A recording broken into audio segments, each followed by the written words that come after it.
सर्वांना नमस्कार. व्यासपीठावरील सर्व मान्यवर आणि आपण सर्व रसिक श्रोते हो. मनोरंजन मंडळ ही संस्था गेली 49 वर्ष इचलकरंजीमध्ये वेगवेगळ्या माध्यमातून कार्यरत असणारी संस्था आहे. गणेशोत्सवाच्या निमित्तानं या संस्थेची स्थापना छोट्या स्वरूपात झाली आणि हळूहळू अनेक वेगवेगळे उपक्रम की जेणेकरून शहराचा विकास ज्याबरोबर औद्योगिक विकास झाला त्याबरोबर आपलं एक सामाजिक योगदान असावं या उद्देशानं मनोरंजन मंडळानं विविध कामं सुरू केली आणि मंडळाचे अनेकविध उपक्रम ज्यावेळी सुरू झाले ते अनेक महाराष्ट्रातल्या संस्थांना अनुकरणीय ठरलेले आहेत. मंडळानं सामाजिक, शैक्षणिक, सांस्कृतिक, कला क्षेत्रामध्ये अनेक विधायक उपक्रम सुरू केले. स्टडी लायब्ररी असेल, त्याचसोबत दरवर्षी आपण 9वी ते 12वीच्या विद्यार्थ्यांना पुस्तक संचाचं वाटप करतो की जेणेकरून विद्यार्थ्यांना शिक्षण घेण्यासाठी एक प्रकारचं सहाय्य यासाठी आम्ही उपलब्ध करून देतो. मुलींसाठीच्या अभ्यासिका, मराठी दिन उत्सव, राज्यस्तरीय मराठी एकांकिका स्पर्धा, युवा स्पंदन स्पर्धा, अनेक चळवळी ज्याच्यामध्ये विज्ञान प्रसाराची चळवळ आहे, आम्यरसिक नाट्य चळवळ आहे, असे अनेकविध उपक्रम आणि ही आपली व्याख्यानमाला. यातून लोकांच्या मनाची एक मशागत व्हावी आणि एक वैचारिक समृद्धता असणारं शहर म्हणून इचलकरंजीचं नाव महाराष्ट्रामध्ये घेतलं जावं, त्यामध्ये मनोरंजन मंडळानं आपलं एक छोटासा वाटा या निमित्तानं गेली 50 वर्ष उचललेला आहे असं म्हणायला लागेल. आणि आता आपण 50व्या वर्षामध्ये वाटचाल करतो आहोत. एखादी छोटीशी सामाजिक संस्था सातत्यानं 50 वर्ष कार्यरत राहते ह्याच्यामध्ये खरं तर इचलकरंजीमधल्या सर्व हितचिंतकांचा, आमच्या देणगीदारांचा आणि आपल्यासारख्या रसिक श्रोत्यांचा महत्त्वाचा वाटा आहे. कारण का याशिवाय हे कार्य सुरूच होऊ शकत नाही किंवा चालू होऊ शकत नाही. त्याचबरोबर दगडूलाल मर्दा चॅरिटेबल रिसर्च फाउंडेशन, खरं तर दगडूलाल मर्दा फाउंडेशन ही जी संस्था आहे, ज्यांच्या नावानं ही संस्था सुरू आहे आज, ते दगडूलाल मर्दा हे 1928 साली राजस्थानमधील राणीगाव या एका छोट्याशा खेडेगावामध्ये जन्मलेलं व्यक्तिमत्व आणि उद्योग करण्यासाठी वयाच्या 16व्या वर्षी एका चांगल्या उपजीविकेसाठी ते इचलकरंजीमध्ये आले आणि इचलकरंजीमध्ये वस्त्रोद्योगाबरोबरच सामाजिकतेची जाण शेटजीने ठेवून अत्यंत कमी कालावधी म्हणजे वयाच्या 46व्या वर्षीच त्यांचं निधन झालं आणि या अल्पावधीमध्ये त्यांनी अनेक उद्योगांचा विकास इचलकरंजीमध्ये केला आणि त्याचबरोबर त्याला सामाजिकतेची जाणही त्यांनी दिली आणि तोच वारसा आज त्यांची जी पुढची पिढी आहे ती करताना आपल्याला दिसते. गेली 46 वर्ष मर्दा फाउंडेशन इचलकरंजीमध्ये शैक्षणिक, वैद्यकीय, सांस्कृतिक क्षेत्रामध्ये काम करते. मनोरंजन मंडळाबरोबर अनेक उपक्रमांच्यामध्ये मर्दा फाउंडेशनचा सहभाग असतो. वेगवेगळ्या हार्ट सर्जरीसाठी मदत असेल किंवा आरोग्य क्षेत्रातल्या मदती असतील, शिक्षणासाठीची आर्थिक मदत असेल, त्याचबरोबर दरवर्षी इचलकरंजी आणि परिसरातल्या वेगवेगळ्या समाजसेवी संस्थांना भक्कम असं आर्थिक सहाय्य देऊन त्या सर्व संस्थांच्या रूपानं कार्यरत राहण्याचं काम मर्दा फाउंडेशन आपल्याला करताना दिसते आणि मनोरंजन मंडळाच्या प्रत्येक कार्यामध्ये मर्दा फाउंडेशनचा सहभाग निश्चितच असतो. त्याचबरोबर आपली Rotary club of Ichalkaranji central ही जी संस्था आहे आंतरराष्ट्रीय स्तरावर सगळ्यांनाच परिचित आहे, परंतु रोटरी क्लब ऑफ इचलकरंजी सेंट्रलनं इचलकरंजीमध्ये वेगळ्या स्वरूपाचं काम केलेलं आहे. शैक्षणिक, वैद्यकीय शिबिरं असतील, व्यावसायिक क्षेत्रातले उपक्रम असतील, वेगवेगळे पुरस्कार असतील, स्वतःचं कायमस्वरूपी फिजिओथेरपी सेंटर असेल, विद्यार्थी दत्तक योजना असेल, मुलांसाठीची साखरशाळा असेल, पल्स पोलिओ निर्मूलन असेल, त्याचबरोबर व्यावसायिक प्रशिक्षण, व्यक्तिमत्व विकासाचे कार्यक्रम असतील, तर अशा अनेक विविध कार्यक्रमातून रोटरी क्लबचंही काम सुरू असतं आणि अशा या 3 एक विचारानं एकत्र येऊन ह्या संस्था काम करत आहेत आणि त्याचमुळे ही 10 दिवसाची अखंडित व्याख्यानमाला ही आपण आपल्यासमोर आणू शकतो आहोत. तेव्हा पुन्हा एकदा मी हे माझं थोडंसं लांबलेलं प्रास्ताविक थांबवतो आणि थांबतो. धन्यवाद. धन्यवाद समीरजी. यानंतर आजचे आपले व्याख्याते माननीय श्री सुनील नायर सर यांचा थोडक्यात परिचय मी आपणासमोर ठेवतो.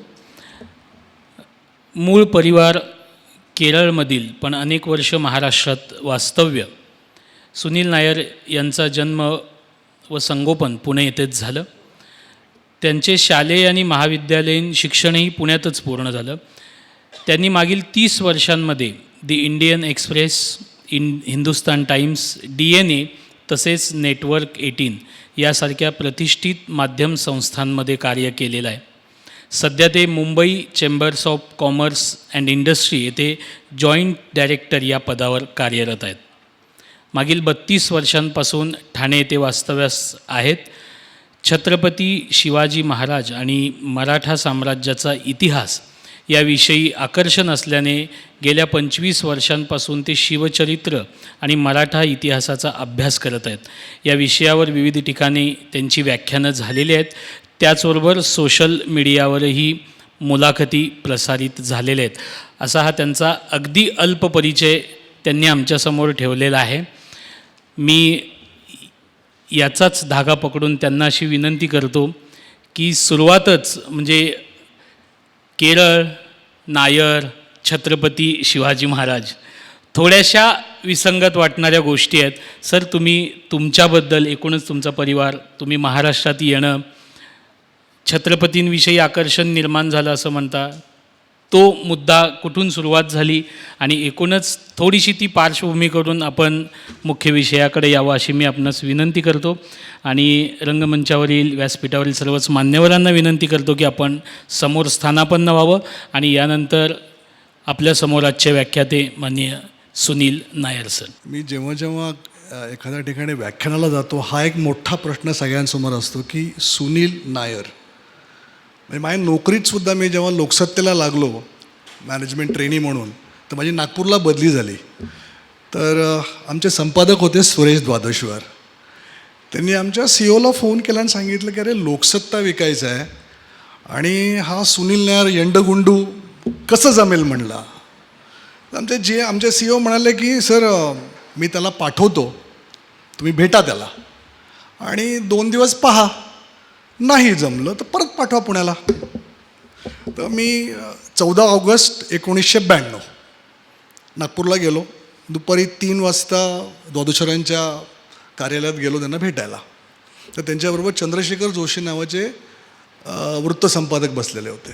तर त्यांनी आल्याला माझ्याशी हिंदीमध्ये बोलायला सुरुवात केली आणि ते हिंदीत बोलत आहेत, मी मराठीत बोलतो आहे. असं जवळजवळ 25 मिनटं संभाषण झालं. आणि 25 मिनटानंतर द्वादशीराव म्हणले, अरे अच्छा, म्हणले पुणेरी आहेस तू? म्हणलो हो, अगदी पक्का पुणेरी आहे म्हणलं मी. आणि तिथून त्याने लगेच आमच्या CEOना फोन लावला, म्हणले उत्तम माणूस पाठवला आहे, काहीच गरज पडलं नाही. तर नायर, केरळ, छत्रपती शिवाजी महाराज हा प्रवास. तर गंमत अशी आहे, माझे आईबाबा 1950 साली बाबा पुण्यात आले. मग आईचं लग्न आणि मग 65 सालचा माझा जन्म आहे आणि तो पुण्यात झाला. लहानाचा मोठा मी शुक्रवार पेठेत झालो, मंडईत.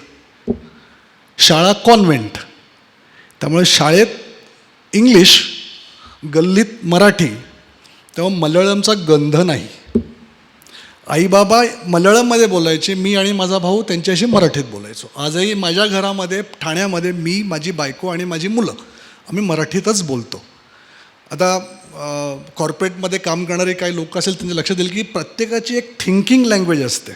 आपण बोलतो ती लँग्वेज वेगवेगळी, आपण भाषा बोलतो, आपण इंग्लिश बोलतो, मराठी बोलतो, गुजराती बोलतो, जे काही बोलतो आपण, पण आपली एक थिंकिंग लँग्वेज असते. आपण विचार एखाद्या भाषेमध्ये करत असतो. तर माझी थिंकिंग लँग्वेज मराठीतली आहे. त्यामुळं मी अनेकांना विचारतो, रच्या ऐवजी क लागला असता तर हा प्रश्न विचारला असता का? नाही विचारला. तर मी नायर आहे, पण मी पक्का पुणेकर नायर आहे. आता राहिला प्रश्न शिवाजी महाराजांपर्यंतचा प्रवास. तर पुण्यात जर जुन्या लोकांना कोणाला पुणं माहिती असेल तर पुण्यात पूर्वी आमच्या मंडई, तुळशीबाग ह्या भागामध्ये ना अशा रस्त्याच्या कडेला छोट्या छोट्या लायब्ररीज असायच्या. रोडला फुटपाथवर ते लायब्ररीज लावायच्या. तर आमच्या मंडईमध्ये प्रभाकर बेकरी नावाचे, बेकरीच्या बरोबर समोर शिंदे नावाचे गृहस्थ होते. ते रोडवर एक छोटंसं लायब्ररी चालवायचे. तर ज्या रस्त्या कडेला ते लावायचे त्यावरती वाड्यामध्ये आमचे एक नातेवाईक राहायचे. तर वेकेशनमध्ये त्यांच्या कधी घरी जायचो. तर असे जाता जाता ह्या शिंदेंची ओळख झाली. 8वीत होतो मी. आणि मग ते असं मला म्हणाले, अरे तुला सुट्टी आहे ना, तर 1-2 तास माझ्या लायब्ररीत बसशील का, म्हणजे मी घरी जाऊन जेवून येतो. मग त्या 2 तासाकरता ते एखादं पुस्तक वाचायला द्यायचे. पण सुरुवात कशी झाली, गुरुनाथ नाईक, सुहास शिरवळकर अशी सुरुवात झाली. आणि मी 10वीत असताना त्यांनी मला श्रीमान योगी दिला हातात वाचायला. तो 2 दिवस बसून पूर्ण वाचून काढला. आणि त्या दिवशी त्या महामानवाच्या प्रेमात पडलो मी. अचाट येते. आणि मग ते कादंबऱ्या वाचता ऐतिहासिक कादंबऱ्या, मग स्वामी आली, छावा आला, अनेक कादंबऱ्या वाचता मग असं वाटलं की पुढचा टप्पा आता सुरुवात करावी लागेल. मग हळूहळू नोकरी होती, संसार होता. आणि कॉर्पोरेट जॉबमध्ये तुम्हाला सगळ्यांनाच माहिती, कॉर्पोरेट जॉबमध्ये टेन्शन, टार्गेट्स, हे ते. आणि त्यामुळं मला ट्रेकिंगची आवड, ट्रेकिंग प्रचंड करायचो. आजही माझं डिप्रेशन थोडंसं आलं की माझं आश्रयस्थान रायगड आहे. मी संजयजींना सांगत होतो की थोडंसं असं डिप्रेशनसारखं आलं की गाडी काढायची, रायगडावर जायचं, भवानी टोकावर जाऊन बसायचं, 6 तास एखादं पुस्तक वाचायचं आणि परत खाली यायचं. 6 महिन्याकरता बॅटरी चार्ज होते. तर मग तो हळूहळू प्रवास सुरू झाला. मग हळूहळू पुस्तकं गोळा करायला सुरुवात केली. सुरुवात रियासतनी केली, 8 खंड रियासत त्याची केली. मग ते असं वाटलं की मग त्या पूर्ण मराठ्यांच्या इतिहासाच्या कालखंडामध्ये मी असा मग थोडं करत मग ते फोकस माझ्या महामानवाच्या, माझ्या हिरोच्या, माझ्या आयडलच्या प्रेमात मग ते जास्त फोकस करायला लागलो. मग त्यांची जितकी पुस्तकं मिळतील, जे काही मिळेल, मोडी शिकलो. कारण आत्ता तर बऱ्याचशा सगळ्या रेकॉर्डचे, सगळ्या पुस्तकांचे मराठी ट्रान्सलेशन, इंग्लिश बरंच काय आलेलं आहे, ते शिकलो. आणि माझ्याकडं माझ्या घरात साधारण 800 पुस्तकं आहेत. आता बायको मला पुस्तकं घेऊन देत नाही, कारण जागाच नाही ठेवायला. पण सगळी मराठ्यांच्या इतिहासाच्या संदर्भातली पुस्तकं आहेत. मग त्याच्यात मुसलमान रियासत आली, ब्रिटिश रियासत आली, राजस्थानी रेकॉर्ड्स आले, राजस्थानचा इतिहास आला. कारण काय होतं की महाराजांचा अभ्यास करता ह्या सगळ्यांचा अभ्यास करावा लागतो. कारण महाराज जर कळायचं असेल ना तुम्हाला, तर महाराजांचे शत्रू तुम्हाला कळले पाहिजेत. काय होतं की आपण त्या व्हॉट्सअप युनिव्हर्सिटीज आणि या त्या सगळ्या सोशल मीडियामध्ये महाराजांच्या शत्रूंना अगदी चिल्लर समजतो आपण. औरंगजेब काय चिल्लर, शाहिस्ता खान काय बोट पोडली त्याची, अफजल खान तर उभा फाडला. अरे पण आणि हे बोलताना आपल्या हे लक्षात येत नाही की आपण जेव्हा महाराजांच्या शत्रूंना छोटं करतो, त्यावेळेस आपण आपल्या ह्या महाराजांना आपण लहान करतोय. अफजल खान काही साधा नव्हता, शाहिस्ता खान काही साधा नव्हता. शाहिस्ता खान म्हणजे अमीरुल उमराव, म्हणजे उमरावांचा उमराव, बादशहाचा मामा, प्रतीप बादशाह. अफजल खान एकही युद्ध न हरलेला अप्रतिम ॲडमिनिस्ट्रेटर. औरंगजेब तर काय बोलायचं. औरंगजेब जर कळला तुम्हाला, तो महाराज कळायला थोडंसं सोपं होतं, हे आपण विसरतो. तर ही बॅकग्राऊंड. तर मी फार मोठा व्याख्याता अजिबात नाही,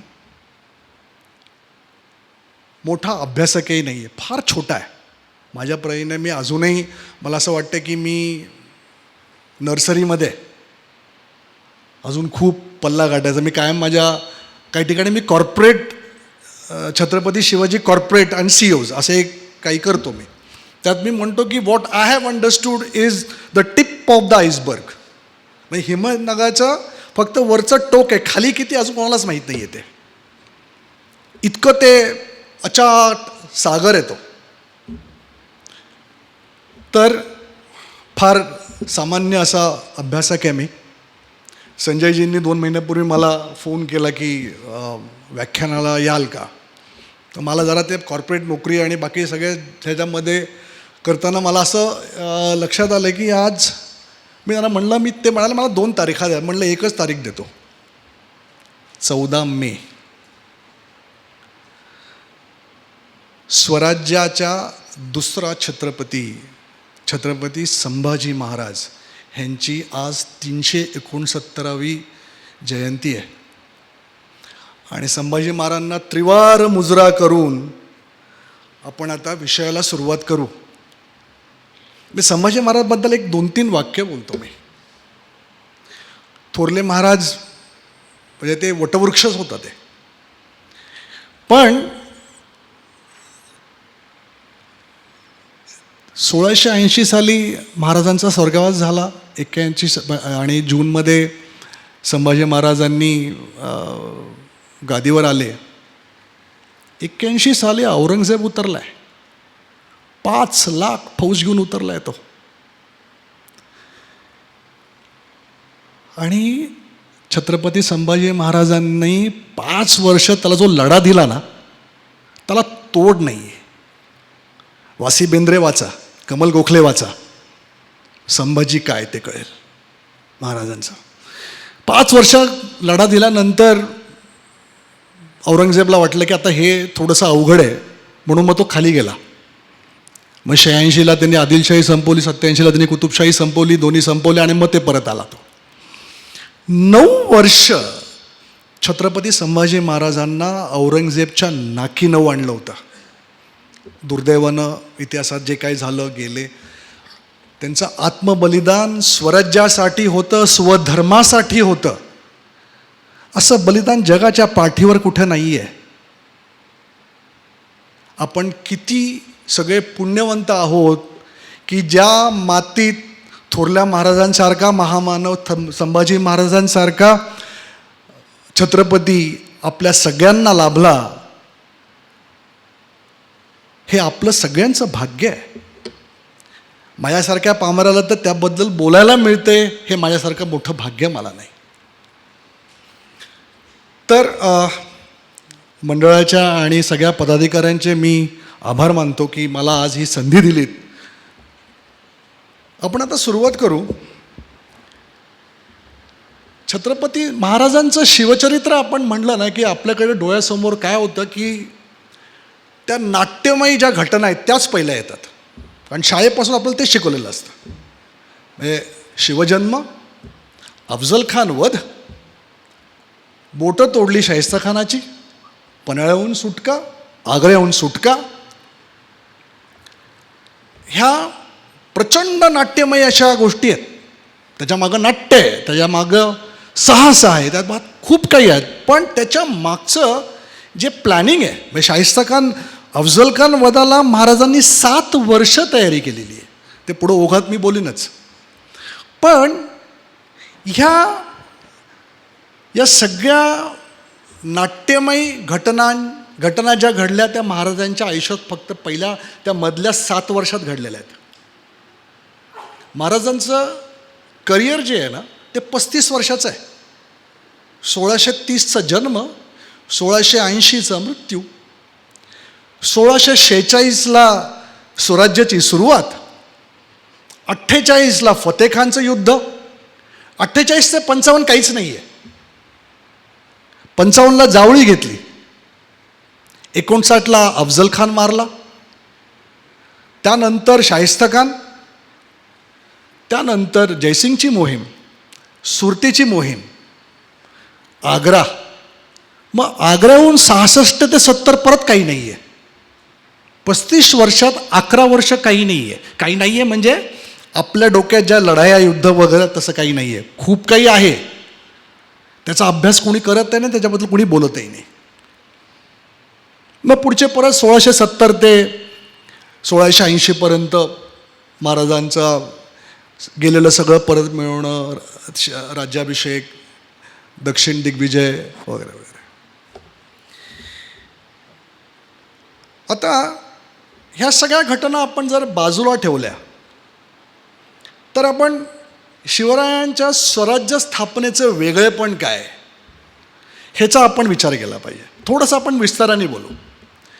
भारतामध्ये राज्य स्थापन करणारे अनेक सम्राट येऊन गेले. म्हणजे चंद्रगुप्त मौर्यापासून ते हर्षवर्धन गुप्त्यापासून सातवाहन काळ आला, राष्ट्रकूटांचा काळ आला, यादवांचा काळ आला, विजयनगर आलं, ह्या सगळ्यांची राज्य आली. पण ही राज्य कशी होती? हिंदूंची राज्य घेतलेली आहेत. हा एक. आणि दुसरी गोष्ट कशी आहे की अस्तित्वात असलेलं एक राज्य ते कोणीतरी टेक ओव्हर केलं. म्हणजे नंदनचं राज्य होतं आणि प्रचंड मोठं. मग अलेक्झांडर जो आला होता तर अलेक्झांडर घाबरला. अलेक्झांडरला सांगितलं लोकांनी की गंगेच्या पलीकडे जे राज्य आहे नंदनचं ना, ते फार डेंजरस आहे, तू तिथं काही करू शकणार नाहीस तू. म्हणून अलेक्झांडर परत गेला. ते नंदांचं राज्य चाणक्यांच्या मदतीने चंद्रगुप्तांनी ते राज्यसत्ता उलथवून टाकली आणि चंद्रगुप्तांची मौर्यांचे राज्य आलं ते. पण किंवा हर्षवर्धन गुप्ताचं तोच प्रकरण आहे. सगळ्यांनी अस्तित्वात असलेले राज्यसत्ता काबीज करून त्यांचं एस्टॅब्लिश केलं, त्यांच्या पॉलिसीज ॲडमिट केल्या. पण ह्या सगळ्यांना ना बेसिक सिस्टम्स सगळ्या तयार होत्या. सैन्य, कारण ते एक राज्य तुम्ही घेतलं, दुसरं घेतलं की त्याच्यातले जे सरकारी नोकर किंवा ज्या ॲडमिनिस्ट्रेटिव्ह सिस्टम असतात त्या जागेवर असतात, त्या काही बदलत नाहीत. ही लोकं ते टेक ओव्हर करतात आणि मग आपल्या पद्धतीने त्याच्यात बदल करतात, नवीन माणसं आणतात. जसं कुठलंही कॉर्पोरेट नवीन येतं, CEO बदलतो, पण त्या कंपनीचं स्ट्रक्चर नाही बदलत, काम नाही बदलत, व्यवसाय नाही बदलत. ते अशी राज्य होती. मग महाराजांचा म्हणजे आपण भारतातला म्हणतो, आपण जे भारतात म्हणजे काही इतिहासकारांनी महाराजांची बरोबरी अलेक्झांडर किंवा सीझर किंवा नेपोलियनशी केलेली आहे. पण अलेक्झांडरचा बाप हा मॅसेडोनियाचा, ग्रीसचा राजा होता. आणि फिलिप दुसरा, त्यांनी जे सैन्य तयार केलेलं होतं ना, त्या जगातलं सर्वात उत्तम असं सैन्य होतं ते. नेपोलियन तर फ्रेंच आर्मीमध्ये कर्नल होता, त्यामुळे त्याच्याकडे ती सत्ता होतीच. सीझरचंही तेच. मग थोरल्या महाराजांच्या स्वराज्याचं वेगळेपण काय? हे वेगळेपण असं आहे की जेव्हा त्यांनी काम सुरू केलं ना, तर काम सुरू केल्या केल्या शत्रूंनी चढाई केलेली आहे. म्हणजे सुरुवात कशी झाली? शहाजीराजांच्या पुणे जहागिरीतनं 36 गावांचा पोटमोकासा, म्हणजे मोकासदार शहाजी महाराजांनी 36 गावांचा पोटमोकासा महाराजांना दिला. तिथून ती सुरुवात झालेली आहे. बरं, जशी स्वराज्य घेतलं, सुरू झालं, 18 वर्षाचं पोर हो, फतह खान आला 5,000चं सैन्य घेऊन, हरवलं. चारही साईडनी. बरं, गमतीचा भाग असा आहे, महाराजांच्या स्वराज्याची सुरुवात जेव्हा झाली ते या आदिलशाही, कुतुबशाही वैभवाच्या शिखरावर होते, मोघल वैभवाच्या शिखरावर होते. 1660 साली औरंगजेब किंवा मुघल साम्राज्याची रेव्हेन्यू किती होता माहिती आहे तुम्हाला? त्याचा रेव्हेन्यू होता 33.5 कोटी होन. म्हणजे आजच्या घडीला 9 लाख कोटी रुपये, 108 बिलियन डॉलर्स एवढा मोगल सत्तेचा रेव्हेन्यू होता. या सगळ्यामध्ये महाराजांनी स्वराज्य कार्व करून काढलं. हे स्वराज्याचं वेगळेपण आहे. मला एक सांगा, जगाच्या पाठीवर असं एक तरी उदाहरण तुम्हाला दिसेल का? भारताच्या इतिहासात तर नाहीच नाही, मुळे जगाच्या इतिहासामध्ये पण असं नाही आहे काही. हे महाराजांच्या स्वराज्याचं वेगळेपण आहे. हे आपल्याला इतिहासात शिकवलं जात नाही. आता दुसरं वेगळेपण महाराजांच्या स्वराज्याचं किंवा महाराजांच्या काम करण्याची पद्धत. आपल्याकडं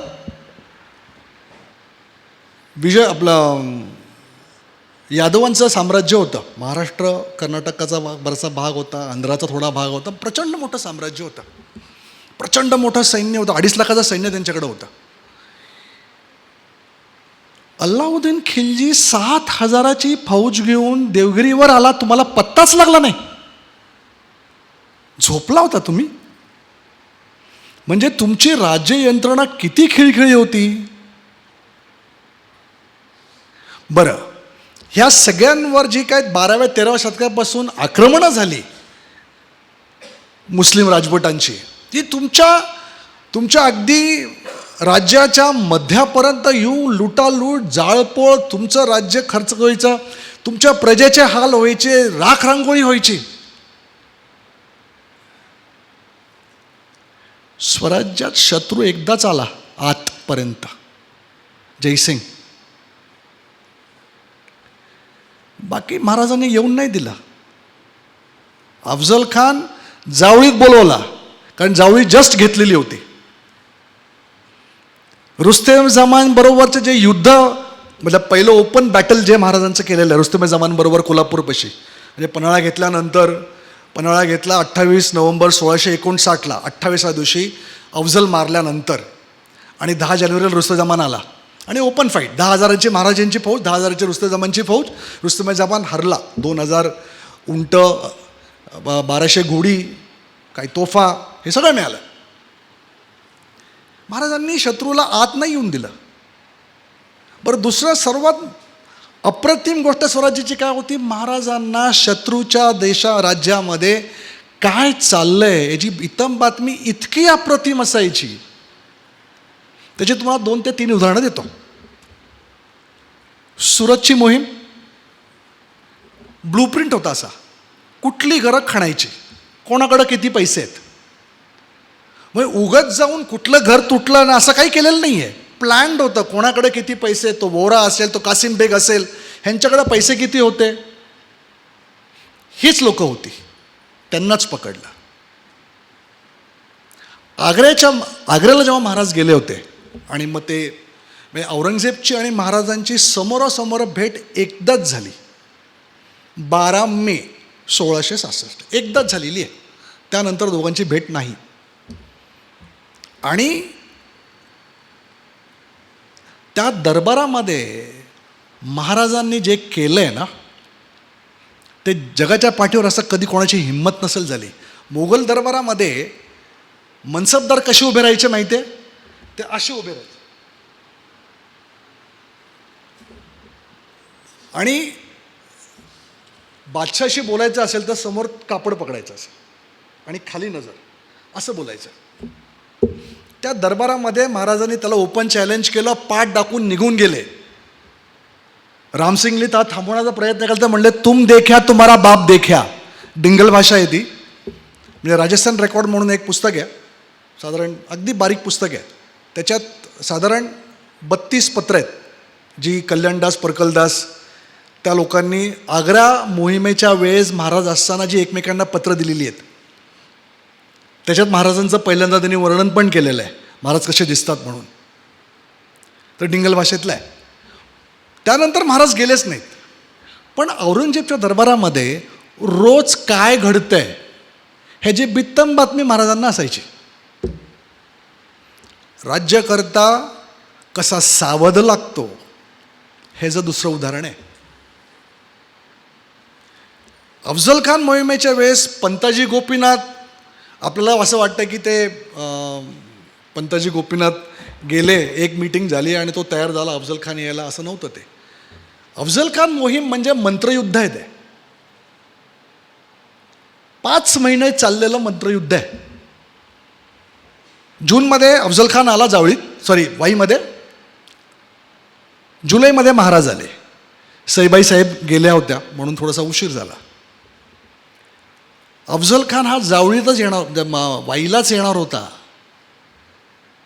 हे नक्की होतं. फक्त त्याला वाईतनं जावळीत ओढायचा होता, एवढंच काम होतं ते.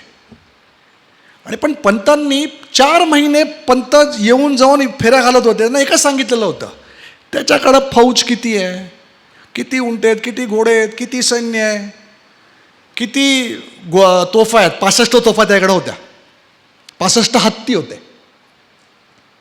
आणि खानाच्या मनात काय चाललंय ते शोधून काढा. आणि खान काय भरत भेटीला आला नव्हता. कारण खान अलीनामा म्हणून पुस्तक आहे, बुसातीन सलातीन म्हणून अली आदिलशाहच्या इतिहास आहे त्यात सगळा. त्याच्यात त्यांनी लिहिलेलं आहे की खानाला सांगितलं होतं की समोरासमोर युद्ध करू नको, ह्याला गाठ, एकट्याला गाठ, काही कर, दगा कर, काही कर, पण ह्याला जिवंत किंवा मरून त्याला आणायचं इथे म्हणून. हे महाराजांना माहिती होतं. आणि महाराजांनी जी तयारी केलेली आहे तो आपण त्या इंग्लिश रेकॉर्ड्समध्ये आणि आपल्याकडच्या काही इंग्लिश इतिहासकारांनी, ब्रिटिश इतिहासकारांनी असं लिहिलं होतं की महाराजांनी दगा केला. औरंगजेब काय करायला आला होता? औरंगजेब तेच करायला आला होता, वेगळं काहीच नव्हतं. तर ते प्रकरण झालं. तर त्यामुळं तुम्ही जर बघितलं अफजल खान वधाच्या शिवभारतामध्ये जी तयारी त्या दिलेली आहे शिवभारतामध्ये, की नेताजी पालकर 5,000ची फौज वाईच्या घाटामध्ये, रडतोंडीच्या घाटामध्ये बांदल आणि पासलकर, मोरोपंत किल्ल्याच्या तिथे 15,000ची फौज होती आपली. पण ती इतकी तयारी होती की अफजल खान आणि त्याचं सैन्य जिवंत जाणारच नव्हतं. समजा असं गृहीत धरा की अफजल खानने दगा नसता केला, गेला असता जिवंत तो. हे राजकारण आहे. मला कधी असं कायम वाटतं की ना, कौटिल्य जर कोणी ज्याला कळलं असेल ना, ते फक्त महाराज होते. कारण कौटिल्य जर तुम्ही वाचलं आणि कौटिल्यामधल्या राजाच्या सगळ्या क्वालिटीज जर तुम्ही वाचल्या, त्या महाराजांच्या बाबतीत 100% तंतोतंत बसतात. तर योग्य वेळेस योग्य निर्णय घ्यायचे आणि सतत बदल करत राहायचे. बदल नाही झाला तर तुम्ही स्टॅग्नेट होता.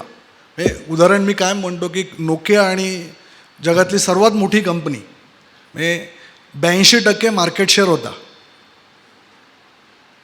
नोकिया कुठे गेला माहीत नाही, पण त्याचे आलेले कॉम्पिटिटर्स आज सॅमसंग आणि आयफोनचा मार्केट शेअर आज 82% 82%. पण ते रोज बदलतात.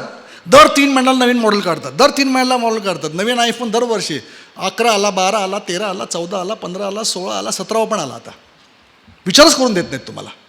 महाराजांनी तेच केलं. शत्रूला विचार करायला वेळच दिला नाही. म्हणजे अफजल खान मारला म्हणून इथे महाराजांच्या गोटात पार्टी झाली का? नेताजी पालकरांना सांगितलं होतं, अफजल मारल्यानंतर तोफेचा आवाज आला की तुम्ही ताबडतोब वाईच्या त्याच्या गोटात जाऊन अटॅक करायचा. वाई नेताजी पालकरांनी उशीर केला, 1 दिवस उशिरा गेले. तोपर्यंत त्यांना चान्स मिळाला, सगळे पळून गेले, पण तरी तो गोट मिळाला. पण 11 नोव्हेंबर ते 28 नोव्हेंबरमध्ये या 18 दिवसात महाराजांनी वाई ते पन्हाळा हा 120-125 मैलांचा प्रदेश पूर्ण काबीज केला. आणि आदिलशहाची दख्खनची राजधानी म्हणून पन्हाळा होता, तो पन्हाळा जिंकला. जोर का झटका धीरे से.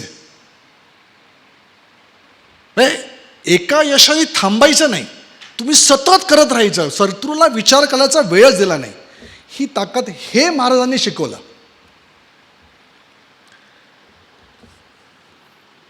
हा भाग एक वेगळेपण, स्वराज्याचं महाराजांचं वेगळेपण हे ह्याच्यात दिसतं. धोरण, सावधानता, प्लॅनिंग, हे काय लागतं, एखाद्या सीओला काय लागेल ते इथं तुम्हाला शिकायला मिळतं. पुढचं विजन काय करायचं आहे मला.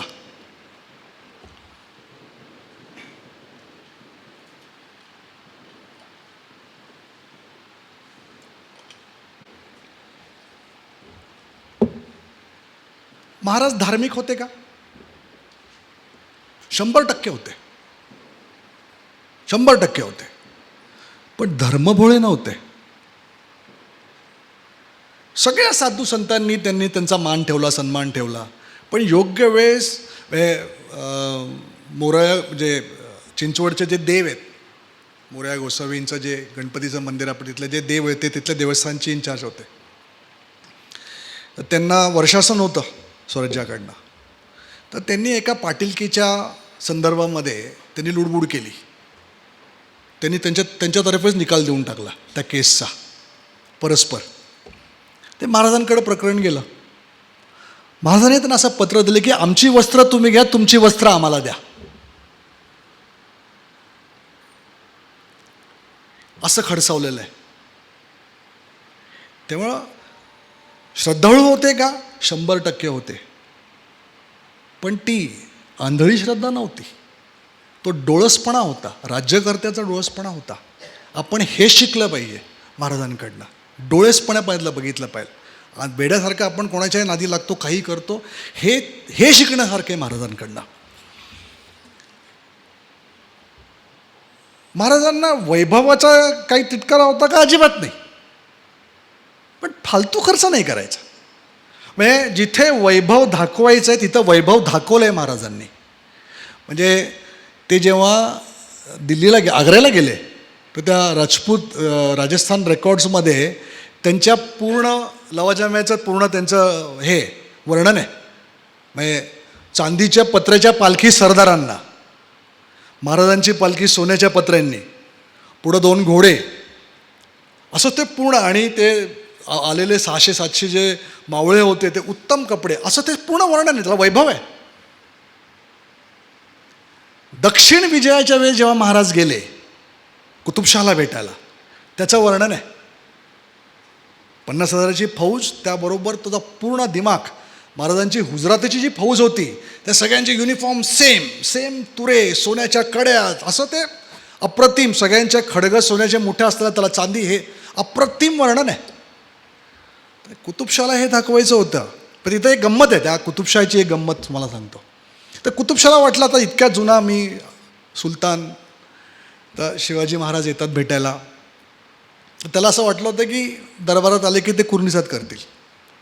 तर महाराजांनी त्यांना निरोप पाठवला, मी दरबारात तुम्हाला भेटायला येईन, पण मी कुर्निसात करणार नाही, कारण मी आता छत्र धरलेलं आहे. मी छत्रपती झालो आहे, मी सार्वभौम राजा झालेलो आहे. तेव्हा भेट होईल ते इक्वल लेवलची होईल, तर भेट होईल. त्याला मान्य करण्याशिवाय काय त्याकडे पर्याय नव्हताच म्हणा. पण तरी तो अगदी बाहेर येणार होता तर महाराज म्हणले, तुम्ही मोठे भाऊ आहात, मी तुमच्याकडे येतो, आपण गळाभेट घेऊ. गळाभेट घेतली त्यांनी. हे जिथे वैभव दाखवायचं आहे तिथे दाखवावं, इतर वेळेस गरज नाही. इंग्लिश रेकॉर्ड्समध्ये सुरतच्या मोहिमेचं वर्णन आहे. त्या अँथनी स्मिथनी असं वर्णन केलेलं आहे की ते लुटीचे ढीग सगळे असे पडत होते, तर 2 झाडांच्या फांद्यांच्या मध्ये एक चादर बांधलेली आहे आणि त्या खाली महाराज बसलेले आहेत. आणि त्याने वर्णन केलं की त्याचा कॅम्प इतका साधा आहे की फक्त 2 तंबू आहेत, अगदी छोटेसे. एक शिवाजी महाराजांचा आणि एक त्यांच्या सरदाराचा. बाकी सगळे मावळे उघड्यावर आहेत. त्यातनं आपण काय शिकतो? असलेली साधनसामग्रीचा अप्रतिम उपयोग करायचा, फालतू देखावा करू नये. आपल्याकडे 1 गाडी असताना 2 गाड्यांची गरज आहे का? नाही आहे, तरी आपण ते करतो. हे महाराजांकडनं शिकणं आहे. त्यानंतर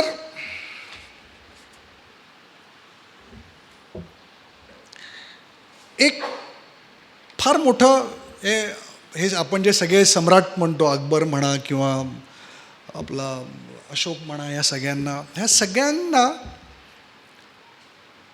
ह्यांचे हमाम किंवा काय म्हणतो त्याला, म्हणजे अकबरचा तो मीना बाजारच होता स्त्रियांसाठी. असं ह्या सगळ्यांचे असे ते हॅरम्स होते ना सगळ्यांचे. आणि हे सगळे म्हणजे अकबर म्हणा, अलेक्झांडर फार दारू प्यायचा, हे सगळ्यांचे वीक पॉईंट्स आहेत. पण एकाही समकालीन किंवा नंतरच्या एकाही इतिहासकारांनी महाराजांच्या बाबतीत एक गोष्ट तरी लिहून ठेवली का नेगेटिव्ह? Spotless character.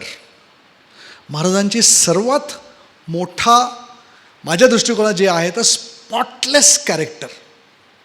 आजच्या घडीला कुठलाही राजकीय पुढारी असो, कॉर्पोरेट पुढारी असो, कोणी असो, त्याला लोक का रिस्पेक्ट देतील?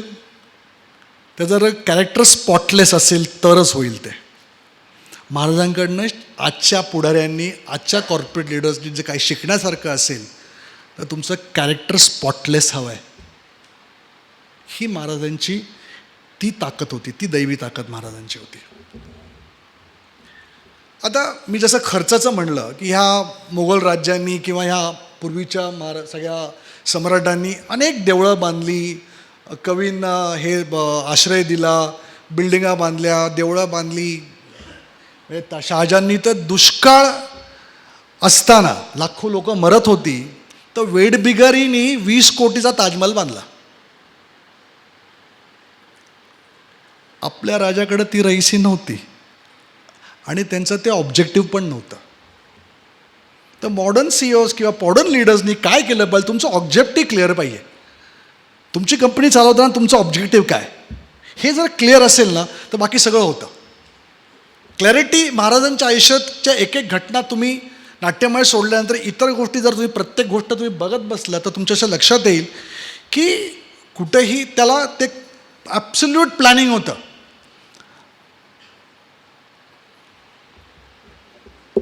आता आपण थोडासा एक परमधर्म सहिष्णू अशा अनेक राजांना आपण म्हणतो.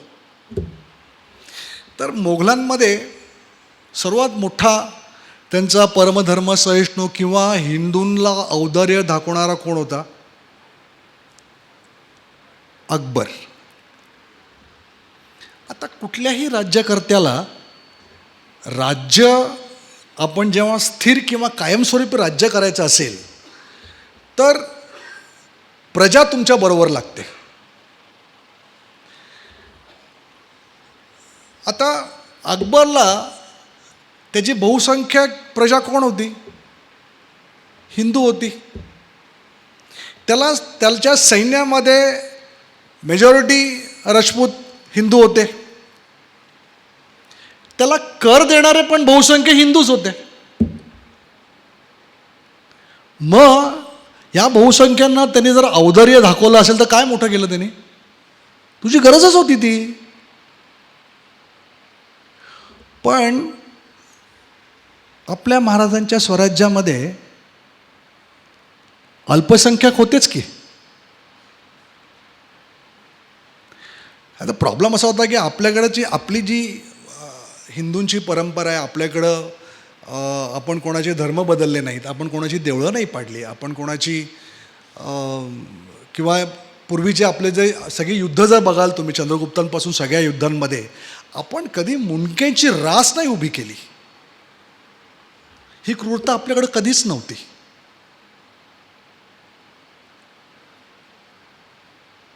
तर ही अल्पसंख्याक ज्यांच्याकडे ही सगळी परंपरा होती त्या लोकांनाही महाराजांनी औदार्याने वागवलं.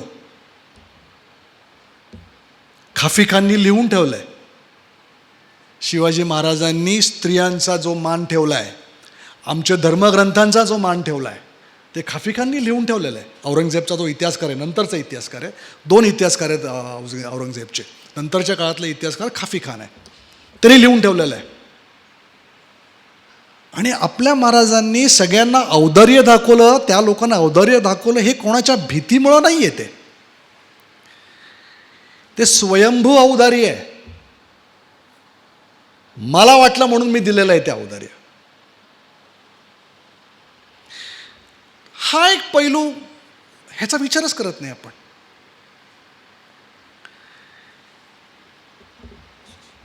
त्यानंतर मग आता एक शेवटचे काही पॉईंट्स घेतो मी, कारण नंतर काय प्रश्नोत्तरांचा आपल्याला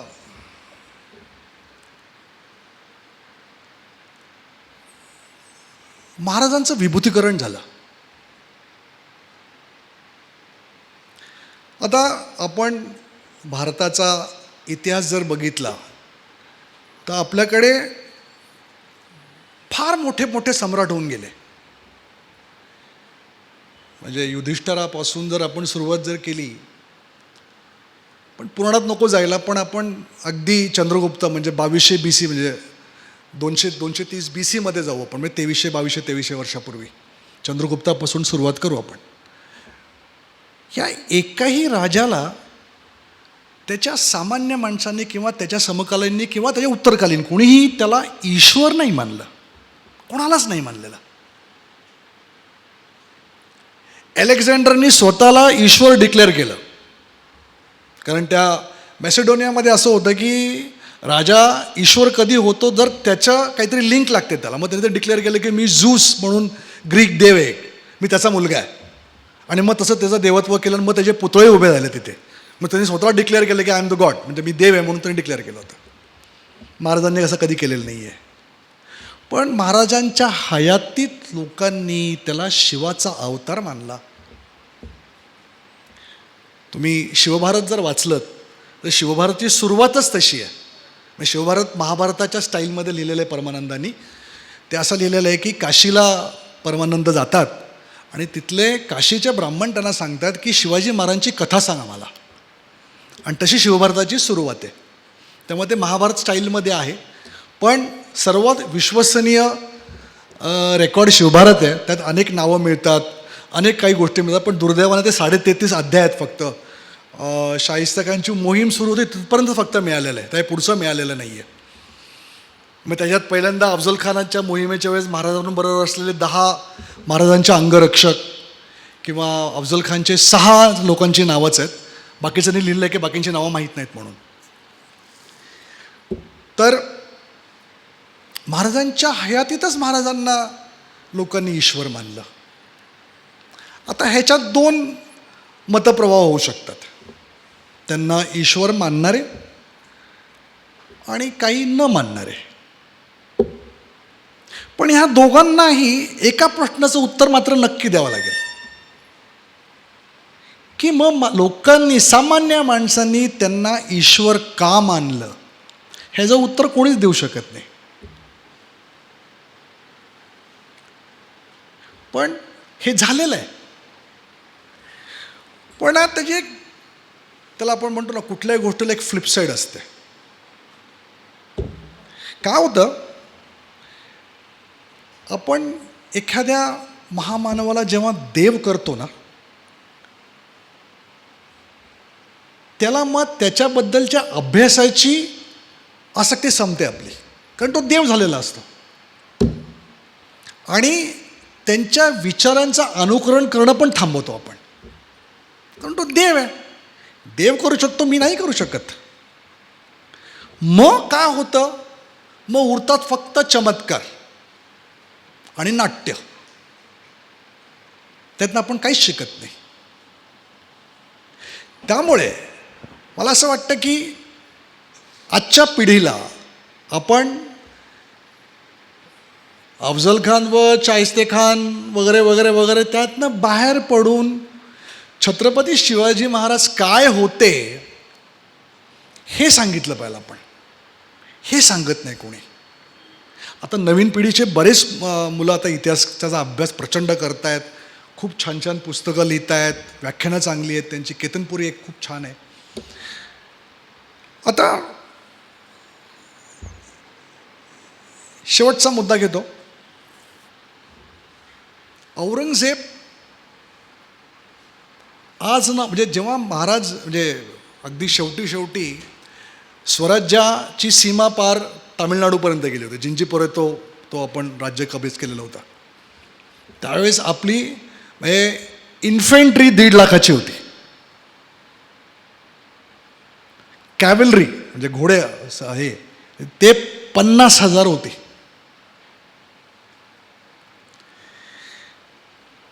आता हे स्वराज्य तसं साईजने इतरांच्या मानाने छोटं होतं.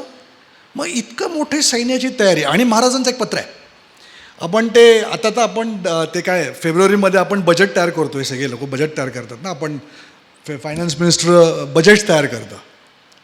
महाराजांचं पत्र आहे, इयरली बजेट. त्यात 1,75,000 होऊन बजेट केलेलं आहे. कुठल्या कुठल्या किल्ल्यांच्या काय काय कामाकरता हे पैसे बजेट केलेले आहेत. त्यात रायगडासाठी 50,000 रुपये आहेत, काही किल्ल्यांना 10,000 रुपये, काही किल्ल्यांना 3,000 रुपये, काही लोकांच्या हे बजेट केलेलं आहे. रेकॉर्ड आहे.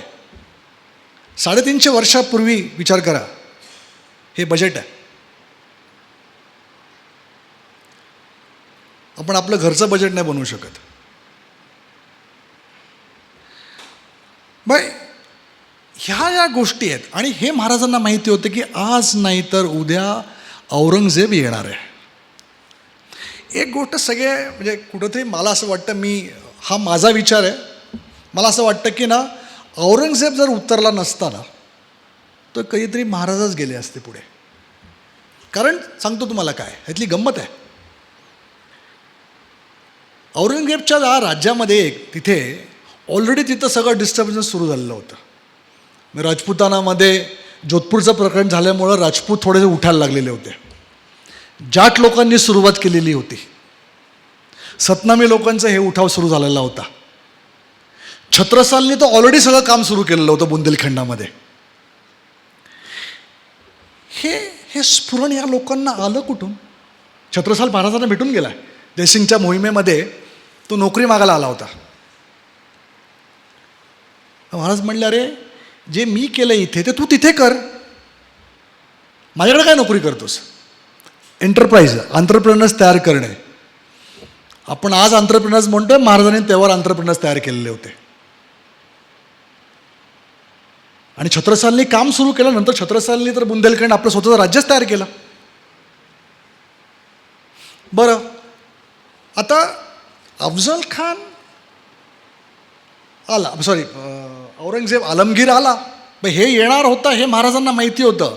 म्हणून सगळ्या किल्ल्यांमध्ये 3-3 वर्ष पुरेल इतकं धान्य, साठा, पैसा, ही सगळी तयारी महाराजांनी केलेली होती. शंभूराजे जे लढले ते कशाच्या जीवावर लढले होते? हे सगळं तयार होतं ना, ही सगळी तयारी झालेली होती.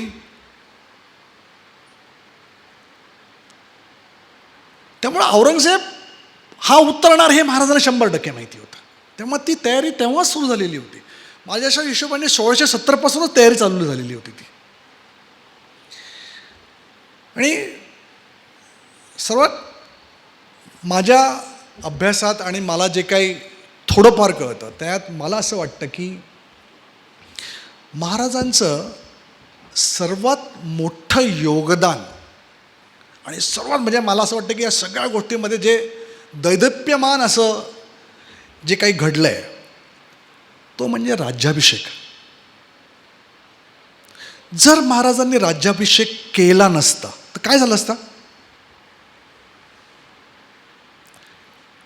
तर कारण काय होतं की ते औरंगजेबच्या दरबारामध्ये त्यांना भूमियर म्हणायचे, जागीरदार.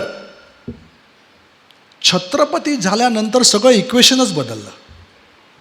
किंबहुना महाराजांनी जर राज्याभिषेक केला नसता ना तर औरंगजेब खाली आलाच नसता. ह्याचं तुम्हाला कारण सांगतो काय. काबूल अफगाणिस्तान ही मोगलांची कायम दुखणं होतं. म्हणजे जहांगीर, शहाजहान, औरंगजेब हे 3 पिढ्या गेल्या पण त्यांना काय अफगाणिस्तानवर काय पूर्ण कंट्रोल करता नाही आला. आणि त्यामध्ये ते सोडूनच दिलं. तो केवढा मोठा भाग येतो. दुसरा औरंगजेबनी सोडून दिलं होतं आसाम. अहोम राजवट होती तिथे.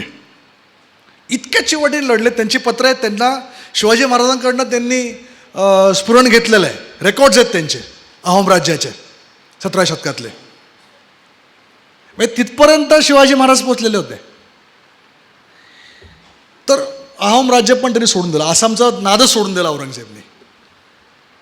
मग मला एक सांगा, इतक्या छोट्याशा स्वराज्याचं जिंकण्यासाठी हा माणूस 5 लाख सैन्य घेऊन का आला असेल?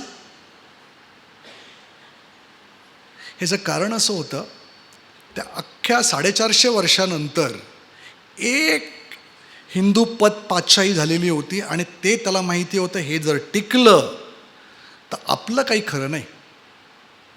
आणि ते संपवणं शिवाय त्याला पर्यायच नव्हता त्याच्याकडे. म्हणून तो आला. आणि त्याच्या अनुषंगाने अजून एक महत्त्वाची बाब आहे. तुम्ही जर भारताचा इतिहासाचा अभ्यास जनरल जर केला तर जनता स्वराज्यासाठी लढली हे असं कधीच झालेलंच नाही आहे. म्हणजे अगदी विजयनगर हिंदू एम्पायर पार दोन्ही आदिलशाही निजामशाही आणि कुतुबशाहीने पार लुटून फस्त केली. 6 महिने विजयनगर लुटत होते. 6 महिने जनता उठली नाही, पळून गेली, सरदार पळून गेले, सगळे निघून गेले. पण महाराजांच्या नंतर, संभाजी महाराजांच्या नंतर 27 वर्ष आपण सामान्य माणसांनी औरंगजेबबरोबर युद्ध केलेलं आहे, त्याच्या नाकीनं वाढलेलं आहे. औरंगजेब लढाया जिंकत होता, पण आम्हा मराठ्यांचा पराभव त्याला आयुष्यात नाही करता आला. 27 वर्ष तो इथे लढला. 5 लाख मोगल मेले त्यात. 3 पिढ्या संपवल्या. अख्खा रेव्हेन्यू संपवला. कफलला खोयची पाळी आली. लोकांचे पगार द्यायला पैसे नव्हते त्याच्याकडे. बरं आमच्याकडं होते का? आमच्याकडं नव्हते. आज इन्क्रीमेंट नाही म्हणलं की स्ट्राईक होतो इथे. पण त्या 27 वर्षामध्ये आपल्या सैन्यामध्ये एकही जण नाही म्हणलं की ह्या महिन्यात पगार नाही मला, मी लढणार नाही म्हणून. हे कुठून आलं? हे महाराजांनी दिलं, हे महाराजांनी शिकवलं. हे स्फुरण महाराजांचं आहे, ही स्फूर्ती महाराजांची आहे की हे माझं राज्य आहे, हा माझा छत्रपती आहे, माझं छत्र आहे ते. म्हणून जनता लढली, 27 वर्ष लढली. बरं त्या पुढच्या 27 वर्षामध्ये थोरले महाराज गेले, संभाजी महाराज गेले. स्ट्रॉंग अशी लिडरशिप नव्हती ना, पण सामान्य माणसांमधनं लीडर तयार झाले. जनता उठली आणि 27 वर्ष औरंगजेबला लढले आणि 1707 त्याला इथंच गाडला. आणि 1707 तो गाडल्यानंतर आपलं काय झालं? पुढचे 118 वर्ष मराठ्यांचं राज्य होतं भारतभर. मराठा एम्पायर जे इंग्लिश म्हणतात ते आपलं झालं. ते फाउंडेशन इथे आहे. हे थोरल्या महाराजांनी केलेलं फाउंडेशन आहे ते जे फाउंडेशन नसतं, ते छत्र नसतं, तो राज्याभिषेक झालाच नसता, हे पुढचं झालंच नसतं काही. तर हे 118 वर्षाचं जे मराठा साम्राज्य आहे हे महाराजांचं देणं आहे. त्यामुळे आपण बघताना महाराजांचा विचार असा केला पाहिजे. असं बोलत राहिलो तर रात्र निघून जाईल, मी थांबणार नाही. पण काही विचार करण्यासाठी तुम्हाला काही प्रश्न तुमच्या डोक्यात सोडतोय. नवीन पिढी इथं बसलेली आहे, नवीन पिढीने याचा अभ्यास करावा. म्हणजे किमान आपल्याकडे ज्या चांगल्या इतिहासकारांनी पुस्तकं लिहिलेली आहेत, जयसिंगराव पवार सर गेले, म्हणजे आमच्यासारख्या छोट्या इतिहास अभ्यासकांचा वटवृक्ष गेला आमच्यासाठी. माझी भेट कधी झाली नाही हे दुःख आयुष्यात राहील मला. पण इतक्या इतिहासकारांची अप्रतिम पुस्तकं सगळी मार्केटमध्ये आहेत, इंग्लिशमध्ये आहेत, मराठीमध्ये आहेत. अप्रतिम पुस्तकं आहेत. अभ्यास करावा. आणि जितकं तुम्ही वाचाल तितकं महाराजांच्या आयुष्याच्या अनेक पैलू तुमच्यासमोर उलगडले जातील. त्यातल्या काही गोष्टी जरी आपल्याला अनुकरण करता आल्या तरी आपलं जीवन समृद्ध होईल असं मला वाटतं. एवढं बोलतो. काही सुशीलने काही प्रश्न काढलेत, 1-2 ते प्रश्न घेऊ. कोणाला काही प्रश्न विचारायचे नक्की करीन, माझ्या प्रयत्न करीन उत्तर द्यायचं.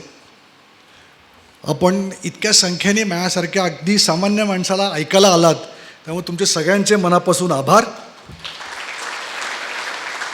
बोलण्याच्या ओघात काही उणं बोललं असेल तर उदार मनाने माफ करा. आणि तुम्हा सगळ्या मंडळींची मनापासून मी तुमचे आभार मानतो, मला इथं बोलवलं. धन्यवाद सर. आपल्याकडं वेळ आहे.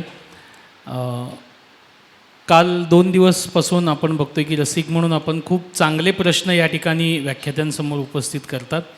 आज आपल्यासाठी इथं हा बेंच रिकामा ठेवलेला आहे. माईकची व्यवस्था केलेली आहे.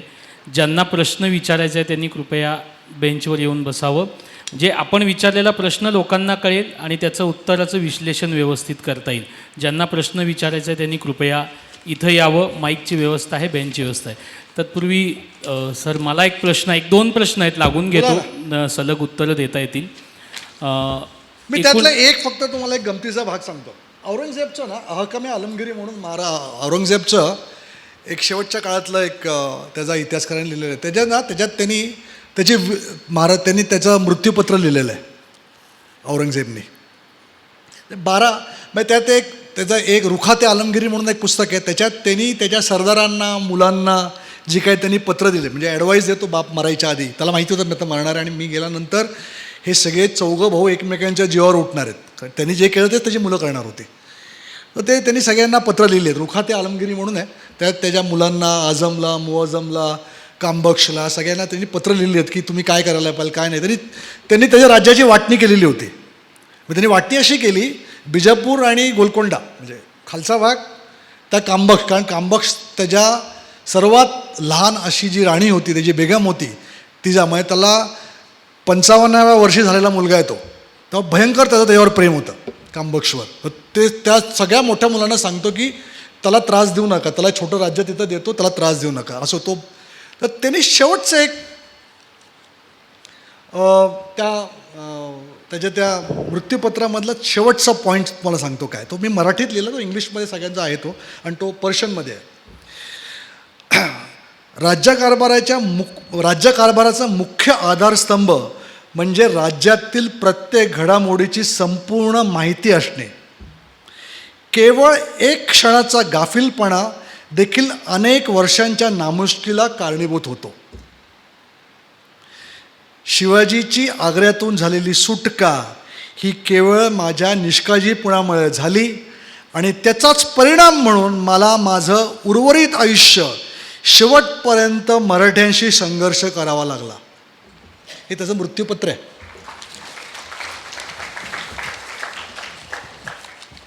सर बोला.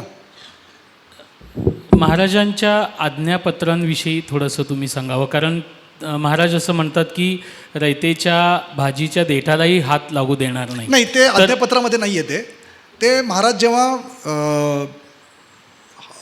प्रतापराव गुजर गेले, हंबीरराव तर राज्याभिषेक जवळ आलेला होता, सेनापती नाही, तेव्हा चिपळूणला. आता नंतर मग काय झालं, महाराजांकडे खडी फौज तयार झाली होती.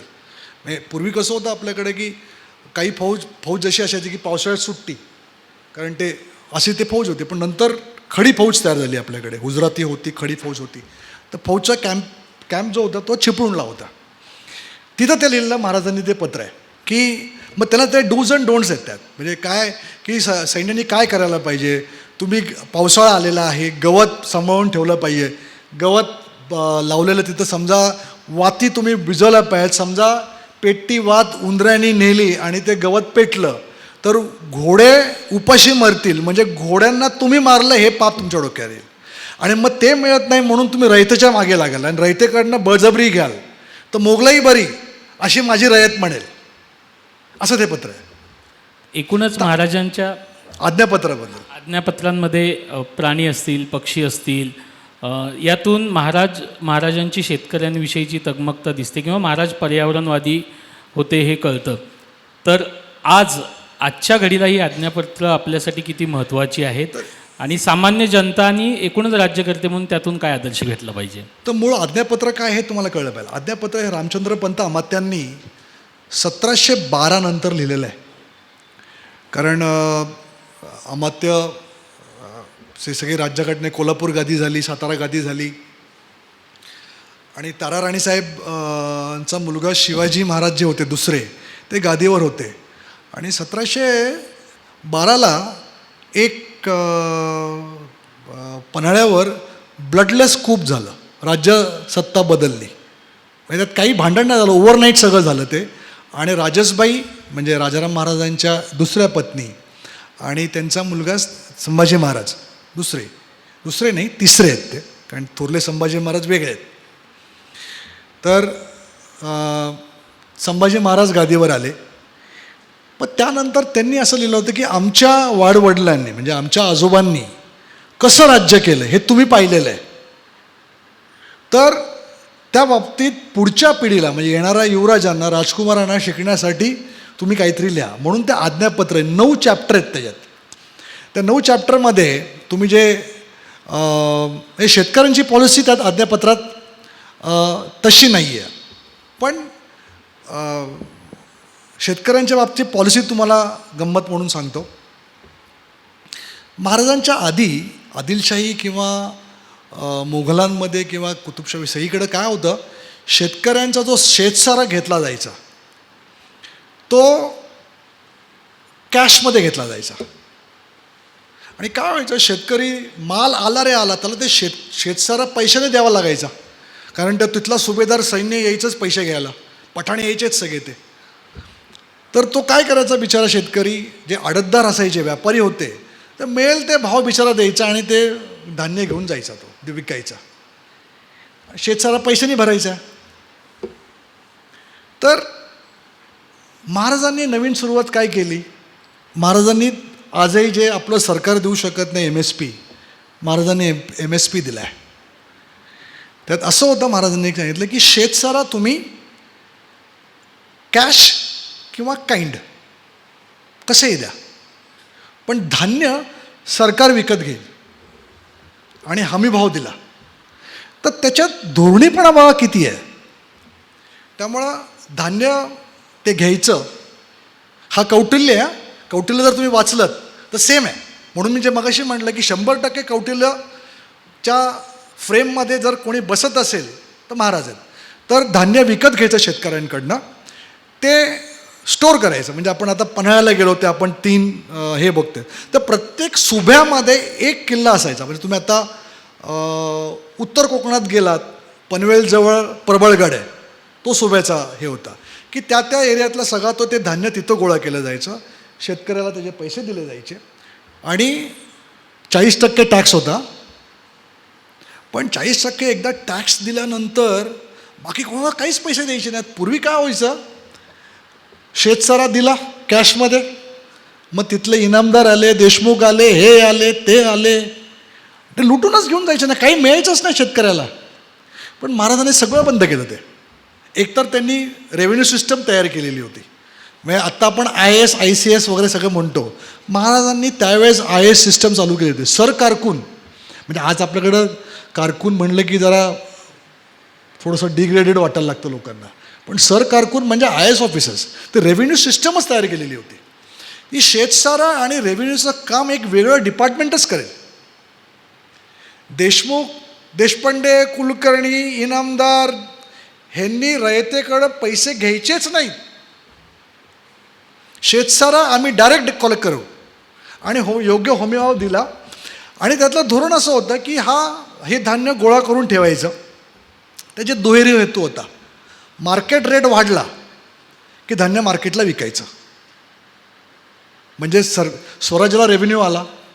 पण दुष्काळ पडला, रयत अडचणीत आली, तर त्याच्यातनं धान्य परत रयतेला द्यायचं. ह्याच्या मागची भूमिका ही आहे. म्हणून मी म्हणलं MSP दिलं, तर तो विषय वेगळा आहे. तर आज्ञापत्रामध्ये 9 चॅप्टर्स आहेत. मग त्याच्यात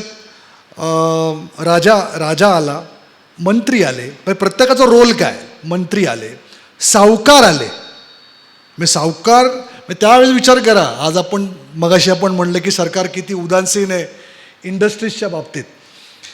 तर महाराजांच्या आज्ञापत्रामध्ये पूर्ण पत्र आहे की सावकार का आणले पाहिजेत. सावकार म्हणजे लक्ष्मी आहे स्वराज्याची. सावकार आणले पाहिजेत, त्यांना बसवलं पाहिजे, त्यांना गाव दिलं पाहिजे, त्यांना सगळी मदत केली पाहिजे, हे सरकारला दिलं पाहिजे. त्यामुळे सावकारांवरचं एक पत्र आहे. एक हे आरमारावरचं एक, ते तुम्ही झाडांचं जे म्हणता ते आरमाराचं पत्र. आरमार आहे, मग सैन्य आहे, मग ते सगळं असं सैन्य आहे, कोठारं आहेत, कारखाने आहेत, असं ते सगळे 9 चॅप्टर्स आहेत त्याच्यात. तर त्याच्यामध्ये आरमाराचं पत्र आहे. तर त्या आरमाराच्या पत्रामध्ये असं लिहिलेलं आहे की आरमारास लाकूड योग्य हे सागवान, पण हे लाकूड शक्यतो शत्रू राज्यातनं घ्यावं. सुरुवात आपल्या राज्यातनं घ्यायचं असेल तर स्वामींची परवानगी घ्यावी, म्हणजे महाराजांची परवानगी घ्यावी. आणि त्यानंतरची गंमत आहे, त्यातली गंमत अशी आहे की त्यात असं पुढं असं लिहिलेलं आहे की आरमारास, फणस आणि आंबा हे सुद्धा लाकूड योग्य, पण फणस आणि आंबा हा रयतनी लावलेला आहे आणि ही दोन्ही झाडं काही लगेच फळं देत नाहीत. तर रयत ती आपल्या मुलासारखी त्याचं संगोपन करते वर्षोनवर्ष. जर झाड तुम्ही कापलं तर माझ्या रयतेचा खून केला असं होईल आणि ते पाप माझ्या पाठी लागेल, असं लिहिलं आहे ते. पण जर एखादं झाड मेलं, ते जर तो शेतकरी स्वखुशीने देत असेल तर योग्य तो भाव देऊन तो विकत घ्यावा, असं ते पत्र आहे. मग त्यात किल्ल्यांची डागडुगी आहे. मग एक चॅप्टर पूर्ण किल्ल्यांवर आहे. मग किल्ले कसे मेंटेन करायचे, म्हणजे भिंतींवर, म्हणजे बुरुजांवर गवत उगवू नये. गवत उगवल्यावर का होतं, गवत उगवल्यावर त्याच्या फांद्या आत जातात, बुरुजाच्या भिंत खिळखिळ्या होतील, ह्याची मग हे जबाबदारी तुमची आहे. मग ते असं प्रत्येक राज्याच्या एक एक अंगाबद्दल एक एक चॅप्टर येते. तर रामचंद्र पंत अमात्यांनी ते आज्ञापत्र लिहिलेलं आहे. आता ते आज्ञापत्र तुम्हाला सगळ्यांना मार्केटमध्ये अवेलेबल आहे.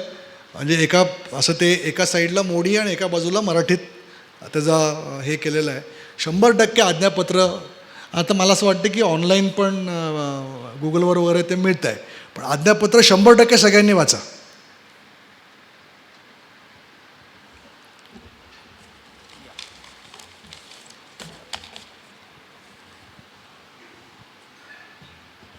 मला हा प्रश्न विचारायचा होता की महाराजांनी जे गुप्तहेर खात्याची सुरुवात कशी केलेली, आणि जे गुप्तहेर होते तर ती करपल्लवी भाषा वापरत होती. तर ते आपण आता व्हॉट्सअपवर केलं तसं त्याला काही रेकॉर्ड नाही आहे. पण मला एक सांगा, आता काय कसं आहे की महाराजांची गुप्त यंत्रणा ह्याचं डिटेल्स काहीच मिळत नाही आहे. बहिर्जींचा 1-2 ठिकाणी उल्लेख आहे, पण बाकी काहीच मिळत नाही. हीच तर महाराजांची गंमत आहे. यंत्रणा इतकीच ती स्ट्रॉंग होती की महाराजांशिवाय कोणाला माहीतच नव्हतं ते. मग त्याला पुरावे कसे, इनडायरेक्ट पुरावे आहेत त्याला. मग आता मी जसं म्हटलं की सुरतची मोहीम, सुरतच्या मोहिमेला त्यांच्याकडं पूर्ण डिटेल ब्लूप्रिंट होती ना, की कुठलं घर कुठे आहे, कुठल्या गल्लीमध्ये काय आहे. आणि इंग्रजांना मेसेज गेला, फ्रेंचांना मेसेज गेला.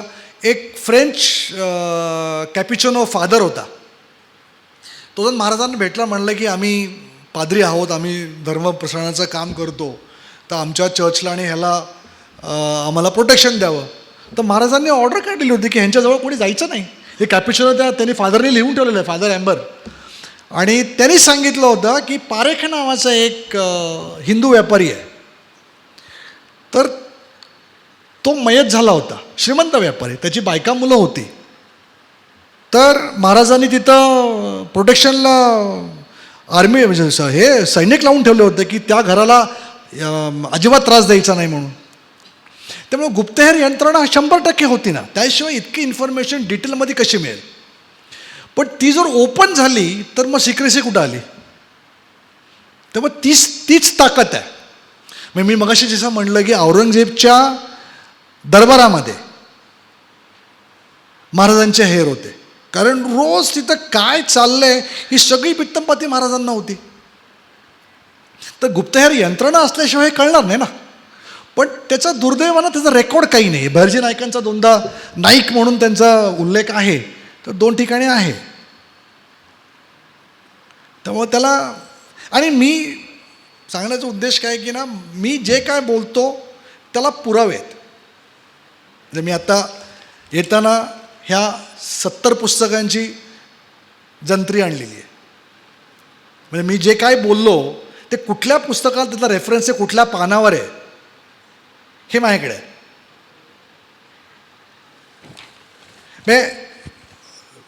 सांगायचा उद्देश काय होतो की अफजल खानला आता आपल्याकडं वागणं आलं लंडनवरनं वगैरे, तर शिवभारतामध्ये वाघनखांचा उल्लेखच नाही आहे. जेधे करीनामध्ये शकावलीमध्ये नाही आहे, पण जेधे करीनामध्ये, पण जेधे करीना 1695 लिहिला गेलेला आहे. शिवभारत हे महाराजांच्या हयातीत लिहिलं गेलेलं आहे. त्यामुळं होऊ शकेल की वाघनख एक आपण जसं उभे असून मी पटकन जर तो टाचणी मारली तसं जे होतं तसं वाघनख मी झालं असेल. कारण ते अर्धा इंचाचं वाघनख, कारण अफजल खानाचे तुम्ही जर बिजापूरला गेलात, बिजापूरला म्युझियम आहे, त्या बिजापूरच्या म्युझियममध्ये अफजल खानाचा कपडे ठेवलेत. ते त्याचा तो ओव्हरकोट आणि असा जब्बा त्याचा बघितला तर साईज की तुमच्या सगळ्यांना लक्ष देईल की ही म्हणजे तो केवढा होता तो. आणि आपण बघतो की 6'2", 6'3" जर धिप्पाड माणूस असेल त्याला फॅट असेल, 2, 2.5, 3 इंचाचा फॅट असेल त्याला, ते अर्धा इंचाचं ते रक्त नाही निघणार त्याने. तेव्हा शिवभारतामध्ये ते सांगितलं किरपाण मारलं आणि आतडी बाहेर काढली. पण आणि तेव्हा अफजल खानच्या कॅम्पमध्ये किती सैन्य होतं, कुठे होतं, काय होतं, किती तोफा होत्या, किती उंट होते, किती हत्ती होते, ह्याची पूर्ण बातमी होती ना महाराजांकडे. ती कशी येईल? गुप्तहेर असल्याशिवाय होणारच नाही ना ते. म्हणूनच तर गुप्तहेर आहेत ते गुप्तता असल्याशिवाय कसं कळेल ते जर ओपन झालं असतं आणि लिहून ठेवलं असतं कुठे, ते लगेच दुसऱ्या पिढीला कळलं असतं ना ते. त्यामुळं ते गुप्तच राहिलं असतं. पण दुर्दैवाने तर रेकॉर्ड काहीच नाही आहे. म्हणजे कुठंच लिहिलेलं नाही आहे त्याबद्दल, म्हणजे माहिती काढण्यासाठी काहीच पर्याय नाही. नाही, त्याला रेकॉर्ड आहे. माझा जेवढा अभ्यास झालेला आहे तेवढ्या अभ्यासामध्ये मला कुठेही गुप्तहेर म्हणजे बहिर्जी नायकांचं नाव 2दा असं उजळतं आलेलं आहे, पण त्याच्यातला एक असा संदर्भ आहे की हेनरी ऑक्सिंडन राज्याभिषेकाच्या वेळेस, कारण हेनरी ऑक्सिंडनची जे डायरी जर वाचली ना की तुम्हाला कळेल की राज्याभिषेक किती मोठा झाला, काय झाला. त्यांनी त्यात लिहिलेलं आहे सगळं की कसं 19 मेला तो पाचाडला आला आणि रायगडावर जायला विजा लागायचा त्यावेळेस. जसं आपण आज इंग्लंडला US ला तर आपल्याला विजा लागतो, तसा विजा लागायचा. कारण रायगडावर कोण जात आहे, कशासाठी जात आहे, कोण आता, ही पूर्ण चौकशी व्हायची आणि व्हेरिफिकेशन झाल्यानंतर वरनं परवाना यायचा आणि परवाना मिळाल्याशिवाय जाता येत नव्हतं. त्यामुळे तो 19 मेला आला आणि मग तो 28 मेला वर गेला असं त्यांनी लिहिलेलं आहे. आणि त्यात असं त्यांनी लिहिलेलं आहे की मला घर दिलं, म्हणजे तुम्ही तुमच्या वेळी रायगडला किती जण गेलात मला माहीत नाही, तर रायगड कोणी जर गेलं असेल तर भवानी जगदीश्वराचं मंदिर आहे, त्याच्या मागे जर तुम्ही गेलात आणि साधारण 1 पाऊण मैल अगदी शेवटच्या टोकाला अजूनही पडक्या काही बराक्स आणि हे आहेत, तर त्याच्या मागच्या बाजूला त्याला घर दिलं होतं. त्याने असं लिहिलेलं आहे की मला जे घर दिलं आम्हाला ते घर 1.5 मैल लांब होतं राजाच्या वाड्यापर्यंत, असं त्यांनी लिहिलेलं आहे. आणि त्याला असं त्यांनी लिहिलेलं आहे की ते इंग्लिशमध्ये आहे. त्यांनी असं लिहिलं आहे की आम्ही जेव्हा आमच्या घरातनं बाहेर पडायचो राजाला भेटायला, तर आम्हाला असं कायम वाटायचं की आम्हाला मागणं कोणीतरी बघतंय. कारण तिथं आर्मी होती ना, बरॅक्स होत्या आणि रायगडावर कायमस्वरूपी 2,500 ते 3,000ची फौज, खडी फौज असायची, कारण ती राजधानी होती ना. त्यामुळं हे डोळे जे आहेत ते गुप्तहेरच असणार ना, कारण वॉच ठेवणारी माणसं इथे. आणि मी दुसरी गोष्ट विचारलेली की करपल्ली भाषा तुम्ही म्हटलं ते बरोबर आहे, मी अलीकडंच ते ऐकलेलं करपल्ली भाषेचं, तर ती शिवरायांच्या काळातलीच आहे काय? मला नाही, मी तर माझ्या ह्याच्यात, कारण गुप्तहेरांची काहीतरी गुप्त भाषा किंवा संकेताची भाषा असेल, पण ती कडपलेची भाषा मला वाटत नाही. माझा अभ्यास नाही, पण ज्या गोष्टीला मला माहीत नाही मी नाही बोलणार त्याच्यावर. पण गुप्त संकेताची काहीतरी भाषा असेल.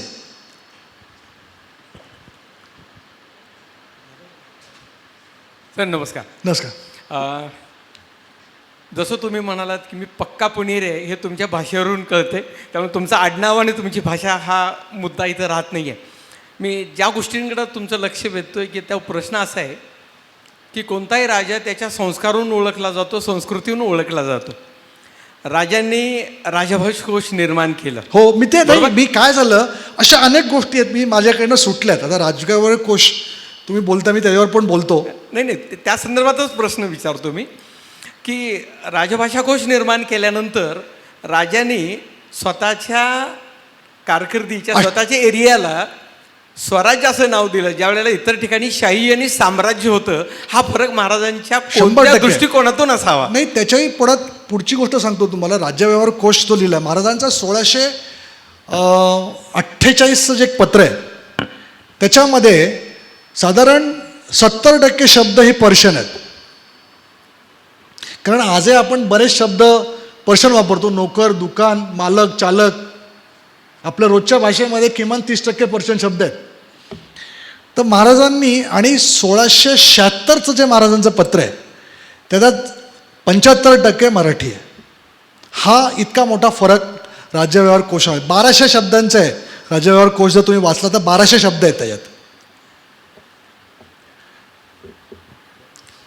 शिवरायांची कूटनीती किंवा गनिमी कवा हे जे आश्चर्यकारक म्हणजे कमी सैन्यात आपण लढाईसाठी उपयोग पडत होतं, ती शिवरायांच्या बुद्धिचातुर्याचं म्हणजे चमक आहे का याच्या आधी शिवरायांनी ती कुठल्या तरी इतिहासातून, जगाच्या इतिहासातून शोधून काढलं असेल? आपला त्या बाबतीत अंदाज काय आहे? मी तुम्हाला जसं म्हणलं की म्हणजे मला कायम प्रश्न पडतो की महाराजांनी कौटिल्याचा अभ्यास केला आहे का.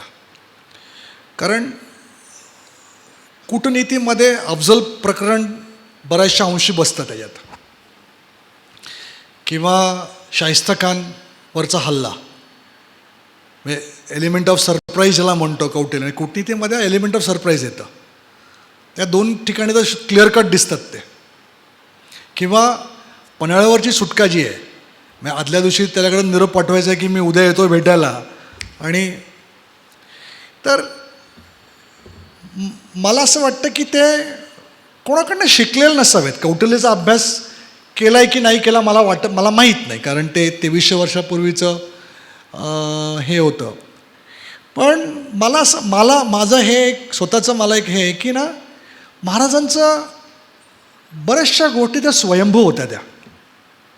त्यातलं आपण जे गुरिला वॉरफेअर म्हणतो आपण ज्याला, ते बऱ्याचशा अंशी पहिल्यापासून चालू होतं ते युद्ध. मलिक अंबरचं तुम्ही बघितलं, शहाजी महाराजांचं स्वतः जे आदिलशाही बुडवली नगरच्या तिथे, तर ते गुरिला वॉरफेअरच होतं ते. पण महाराजांचं कॉन्ट्रीब्युशन सर्वात मोठं काय माहिती आहे का तुम्हाला? किल्ले म्हणजे महाराजांच्या काळापर्यंत काय झालं होतं, किल्ल्यांना फार महत्त्व राहिलेलं नव्हतं. कारण त्या सगळं राज्यच त्या आदिलशहाचं होतं.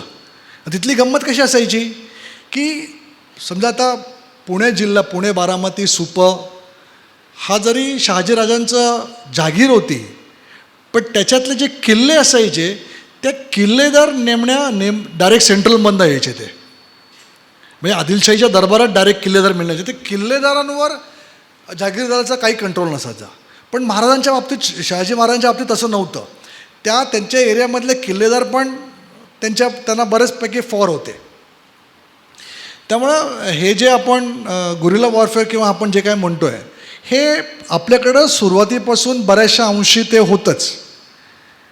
त्यामुळं ते नवीन महाराजांनी शोध नसेल काढला, पण त्याच्यात काय असं असतं, एक्झिस्टिंग सिस्टम अजून इफेक्टिव्हली कसं वापरायचं ते महाराजांनी केलं. त्याचा योग्य वापर केला. तो मग किल्ले कंप्लीट आउट ऑफ ॲक्शन झालेले होते. मग किल्ल्यांचं महत्त्व महाराजांना लक्षात आलं की जर मी किल्ले ताब्यात जर राहिले, हे खालचं सगळं मला माझ्या ताब्यात ठेवता येईल. आणि ते तसं त्यांनी म्हणलेलं आहे की त्या महाराजांच्या सभासद बकरीमध्ये महाराजांनी शेवटी असं म्हणलेलं आहे की हे जे मी मगाशी म्हटलं बजेट 1,75,000 होऊनचं, तर महाराजांच्या एका मंत्र्याने असं विचारलं, आपण एवढा पैसा का खर्च करतो किल्ल्यांवर आता? तर महाराजांनी सांगितलेलं आहे की माझे 360 किल्ल्यांचा आपल्याकडे हिशोब आहे. 360 किल्ले आहेत. एक किल्ला जरी 1 वर्ष जरी लढला तरी औरंगजेबची अख्खी हयात निघून जाईल. आणि तसंच झालं. धोरण, विजन काय असतं, हे विजन आहे. नमस्कार सर. बोला. दीर्घकाळ इस्लामिक सत्ता महाराष्ट्र आणि देशावर होती. परिणामी उर्दू भाषा ही त्यांनी राज्यभाषा केलेली होती. उर्दू भाषा कधीच राजभाषा नव्हती, बरं नसेल. पर्शियन होतं ते. ठीक आहे सर. मग या दरम्यान मराठी भाषेसाठी महाराजांनी मराठी भाषेची चळवळ उभा केली. परिणामी कसं आहे की 11व्या शतकामध्ये आणि 12व्या शतकात जे संप्रदाय तयार झाले, नाथ संप्रदाय, दत्त संप्रदाय, महानुभाव संप्रदाय, अगदी. याच्यापेक्षा सुद्धा छत्रपतींनी मराठी भाषेसाठीची भूमिका महत्त्वाची होती. म्हणजे नेमकं चळवळ त्यांची कशी होती?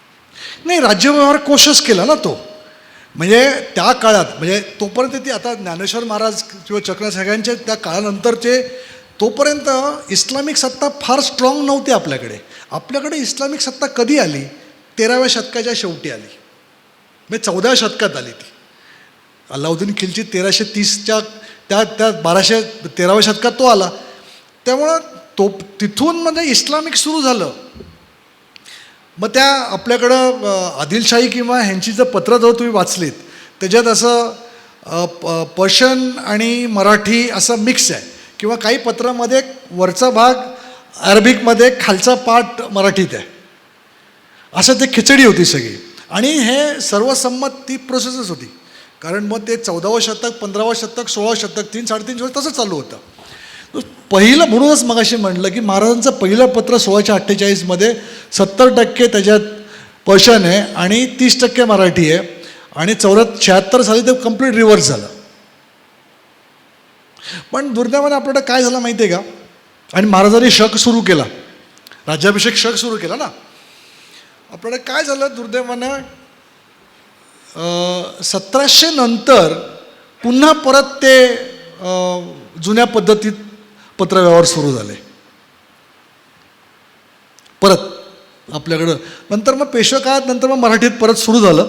पण तो मधल्या काळात परत ते थोडंसं हे झालेलं होतं. पण राज्यव्यवहार कोश, ज्योतिषशास्त्रावर महाराजांनी पुस्तक काढलेलं आहे. 18 कारखाने, 9 माल यांची नावं बदलली महाराजांनी. अष्टप्रधानांची नावं बदलली. अष्टप्रधान ही पद्धत नवीन महाराजांनी नाही आणलेली. अष्टप्रधान ही पद्धत पहिल्यापासून आपल्याकडे होतीच, म्हणजे वेगवेगळ्या स्वरूपात किंवा नावामध्ये ती होती. पण ती ऑफिशियली, पण अष्टप्रधानांमध्ये त्यांनी केलेलं हे बघा, 7 अष्टप्रधानांच्या 8 पैकी 6 लढवय्ये होते.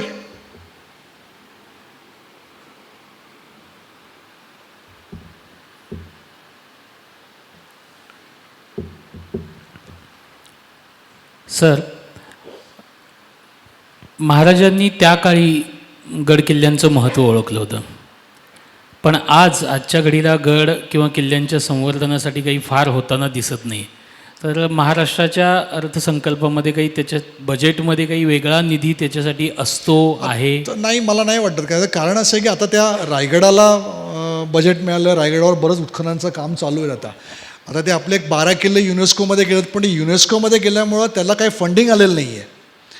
आणि मला असं वाटतं की मी संभाजीराजांनाही पत्र दिलं. मी माझ्या सगळ्या पत्रकार मित्रांना म्हणलं, तुम्ही लिहा की तुम्ही आता रायगडावर जर गेलात ना, प्रचंड काम चालू आहे, उत्खननाचं काम चालू आहे, फार छान काम चालू आहे. तर प्रॉब्लेम काय माहिती आहे का तुम्हाला, की आपल्याकडच्या आया बहिणी जातात तिथे, बाथरूमची सोय नाही तिथे. मी आता अनेक वर्ष जातो आहे, दर 3-4-5 महिन्याला मी जातो तिथे. पण ती, आणि थोडंसं काय माहिती ना की आपल्याकडची लोकं पण, आता मी माझा मागच्या वर्षीचा अनुभव सांगतो मी तुम्हाला. रायगडावर तुम्ही गेलात की आता ते सगळे ते डस्टबिन पण गायब झाले. ते 100-100 फुटावर डस्टबिन्स आहेत. एक सुशिक्षित फॅमिली. आता मी त्या खाली पुतळाबाई सर्वांचा ना एक नवीन तिथं एक समाधी मिळाली. तर अगदी ते खाली आहे, म्हणजे जगदीश्वराच्या मंदिराकडे जाताना उजव्या वाताला असं खाली थोडंसं व्हॅलीमध्ये जावं लागतं. तर आम्ही आपलं खाली 2 जण आम्ही खाली गेलो, तिथे चालत होतो. आणि येताना वर माझ्या डोक्यावर 2-3 बाटल्या पडल्या, रिकाम्या पाण्याच्या बाटल्या. आणि मी ते बाटल्या उचलून वर आलो, तर एक चांगली सुशिक्षित फॅमिली 5-6 लोकांची पाणी फेकलं, दिलं फेकून. ही अनवस्था आपणही करतो ना. त्यामुळे जबाबदारी फक्त सरकारची नाही आहे, ती आपलीही आहे. आपलंही भान ठेवलं पाहिजे की ते स्थान काय.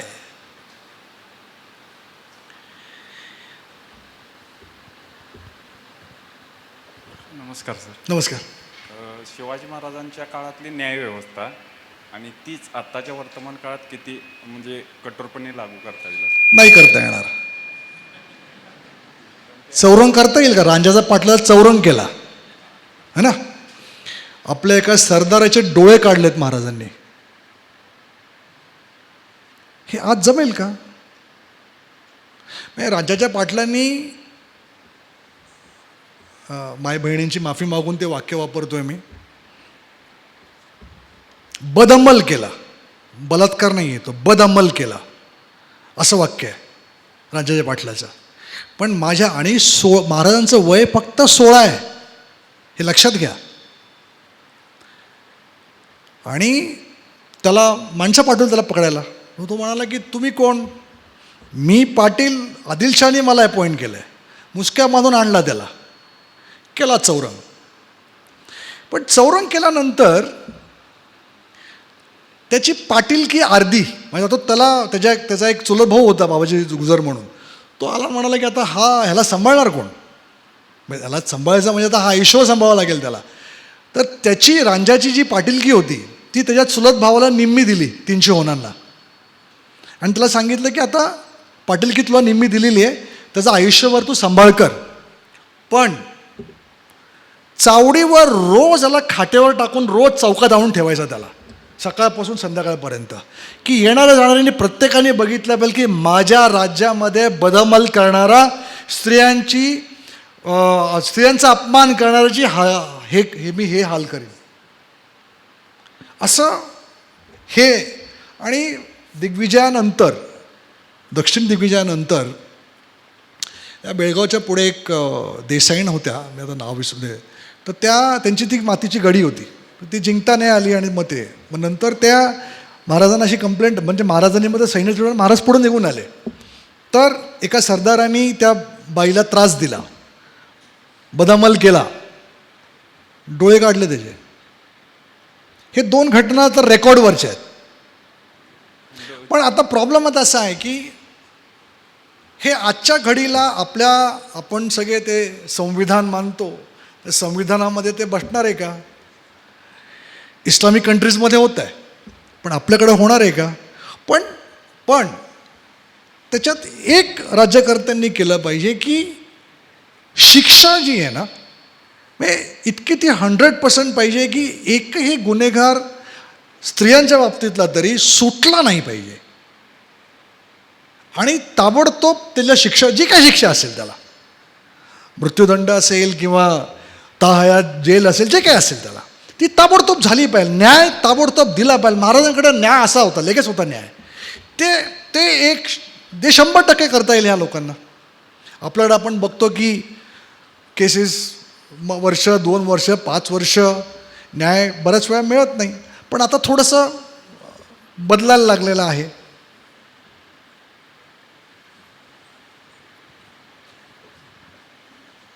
काही आहेत प्रश्न अजून? एक शेवट प्रश्न घेऊया. सर नमस्कार. अफजल खान जवळजवळ 4 महिने वर येत होता, म्हणजे त्याला कन्व्हिन्स करायला चाललेलं. मग त्याला शंका आली नसेल काय की मला वर गेल्यानंतर मारलं जाईल वगैरे असं? अफजल खान ना प्रतापगडाच्या पायथ्याशी होता, 6 महिन्यांचा कालावधी लोटला, तो तंबू टोकून खालीच होता. नाही, त्यांचा प्रश्न असा आहे की मग तसं नाही आहे. अफजल खान जुलैमध्ये वाईला आला, जूनमध्ये वाईला आला. तो महाराज जुलैमध्ये प्रतापगडावर आले. सईबाईंचा मृत्यू झाला होता आणि मग ते शेवटचे दिवस वगैरे सगळे करून मग ते महाराज तिकडे आले. हा वाईलाच होता, महाराज प्रतापगडला होते. त्याला वाईवरनं प्रतापगडावर आणायचं होतं, म्हणून ते 3 महिने मंत्रयुद्ध चालू होतं. जा ये, म्हणजे सुरुवातीला जर सांगितलं तो म्हणाला की मी येणारच नाही. आणि त्याच्या म्हणजे असं ह्याच्यात अलीनामामध्ये लिहिलेलं आहे की आदल्या दिवशीसुद्धा ज्या सरदारांनी सांगितलं वर जाऊ नका, तो जर इतका घाबरलेला असेल मग तो तुम्हाला भेटायला खाली काय येत नाही. पण पूर्वीच्या काळ. आणि दुसरी एक काय होतं आपल्याकडे, ते वाघनखाची स्टोरी कशामुळे आली की एक सुरू झालं की निशस्त्र भेट असं म्हणून ते वाघनख लपवून नेलं. शिवभारतामध्ये असं क्लिअर लिहिलेलं आहे की सशस्त्र भेट होती.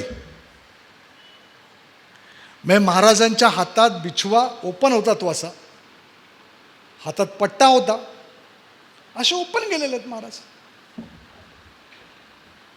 त्यामुळं ते मध्ययुद्ध चालू आहे, त्याला तिथून खेचून आणायचं. म्हणून तर म्हटलं मल्टिपल मिटिंग झाल्या.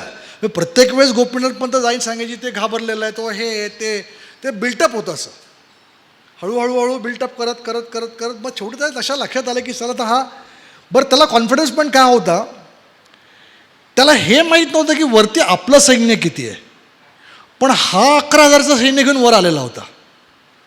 त्यामुळे त्याला तो कॉन्फिडन्स होता की माझ्याबरोबर माझं सैन्य आहे आणि मी स्वतः हे आहे, तो कॉन्फिडन्स त्याला होता. अत्यंत मनापासून धन्यवाद सर, आपण वेळ काढून या ठिकाणी आलात. आणि खरोखरच जे आपल्याला छत्रपती माहीत आहेत त्याच्यापेक्षाही छत्रपती किती मोठे आहेत त्याचा वेगळा अंगानं आपल्याला परत अभ्यास करायला पाहिजे. मला वाटतं आजच्या व्याख्यानाचं हे फलित आहे आणि वेगळ्या अंगानं आपण परत एकदा छत्रपती समजून घ्यायचा सर्वजण नक्कीच प्रयत्न कराल. मी पुन्हा एकदा तिन्ही संस्थांच्या वतीनं व्याख्यात्यांचं, आपण सगळे रसिक प्रेक्षक इतक्या मोठ्या संख्येने या ठिकाणी उपस्थित राहिलात, आपणा सर्वांचे मनापासून आभार. उद्या बरोबर 9 वाजता या ठिकाणी रेखा मुंदडा धुळे यांचं या ठिकाणी कथाकथनाचा कार्यक्रम होणार आहे. तर उद्या बरोबर 9 वाजता आपण सर्वांनी या ठिकाणी या सभागृहामध्ये उपस्थित राहावं.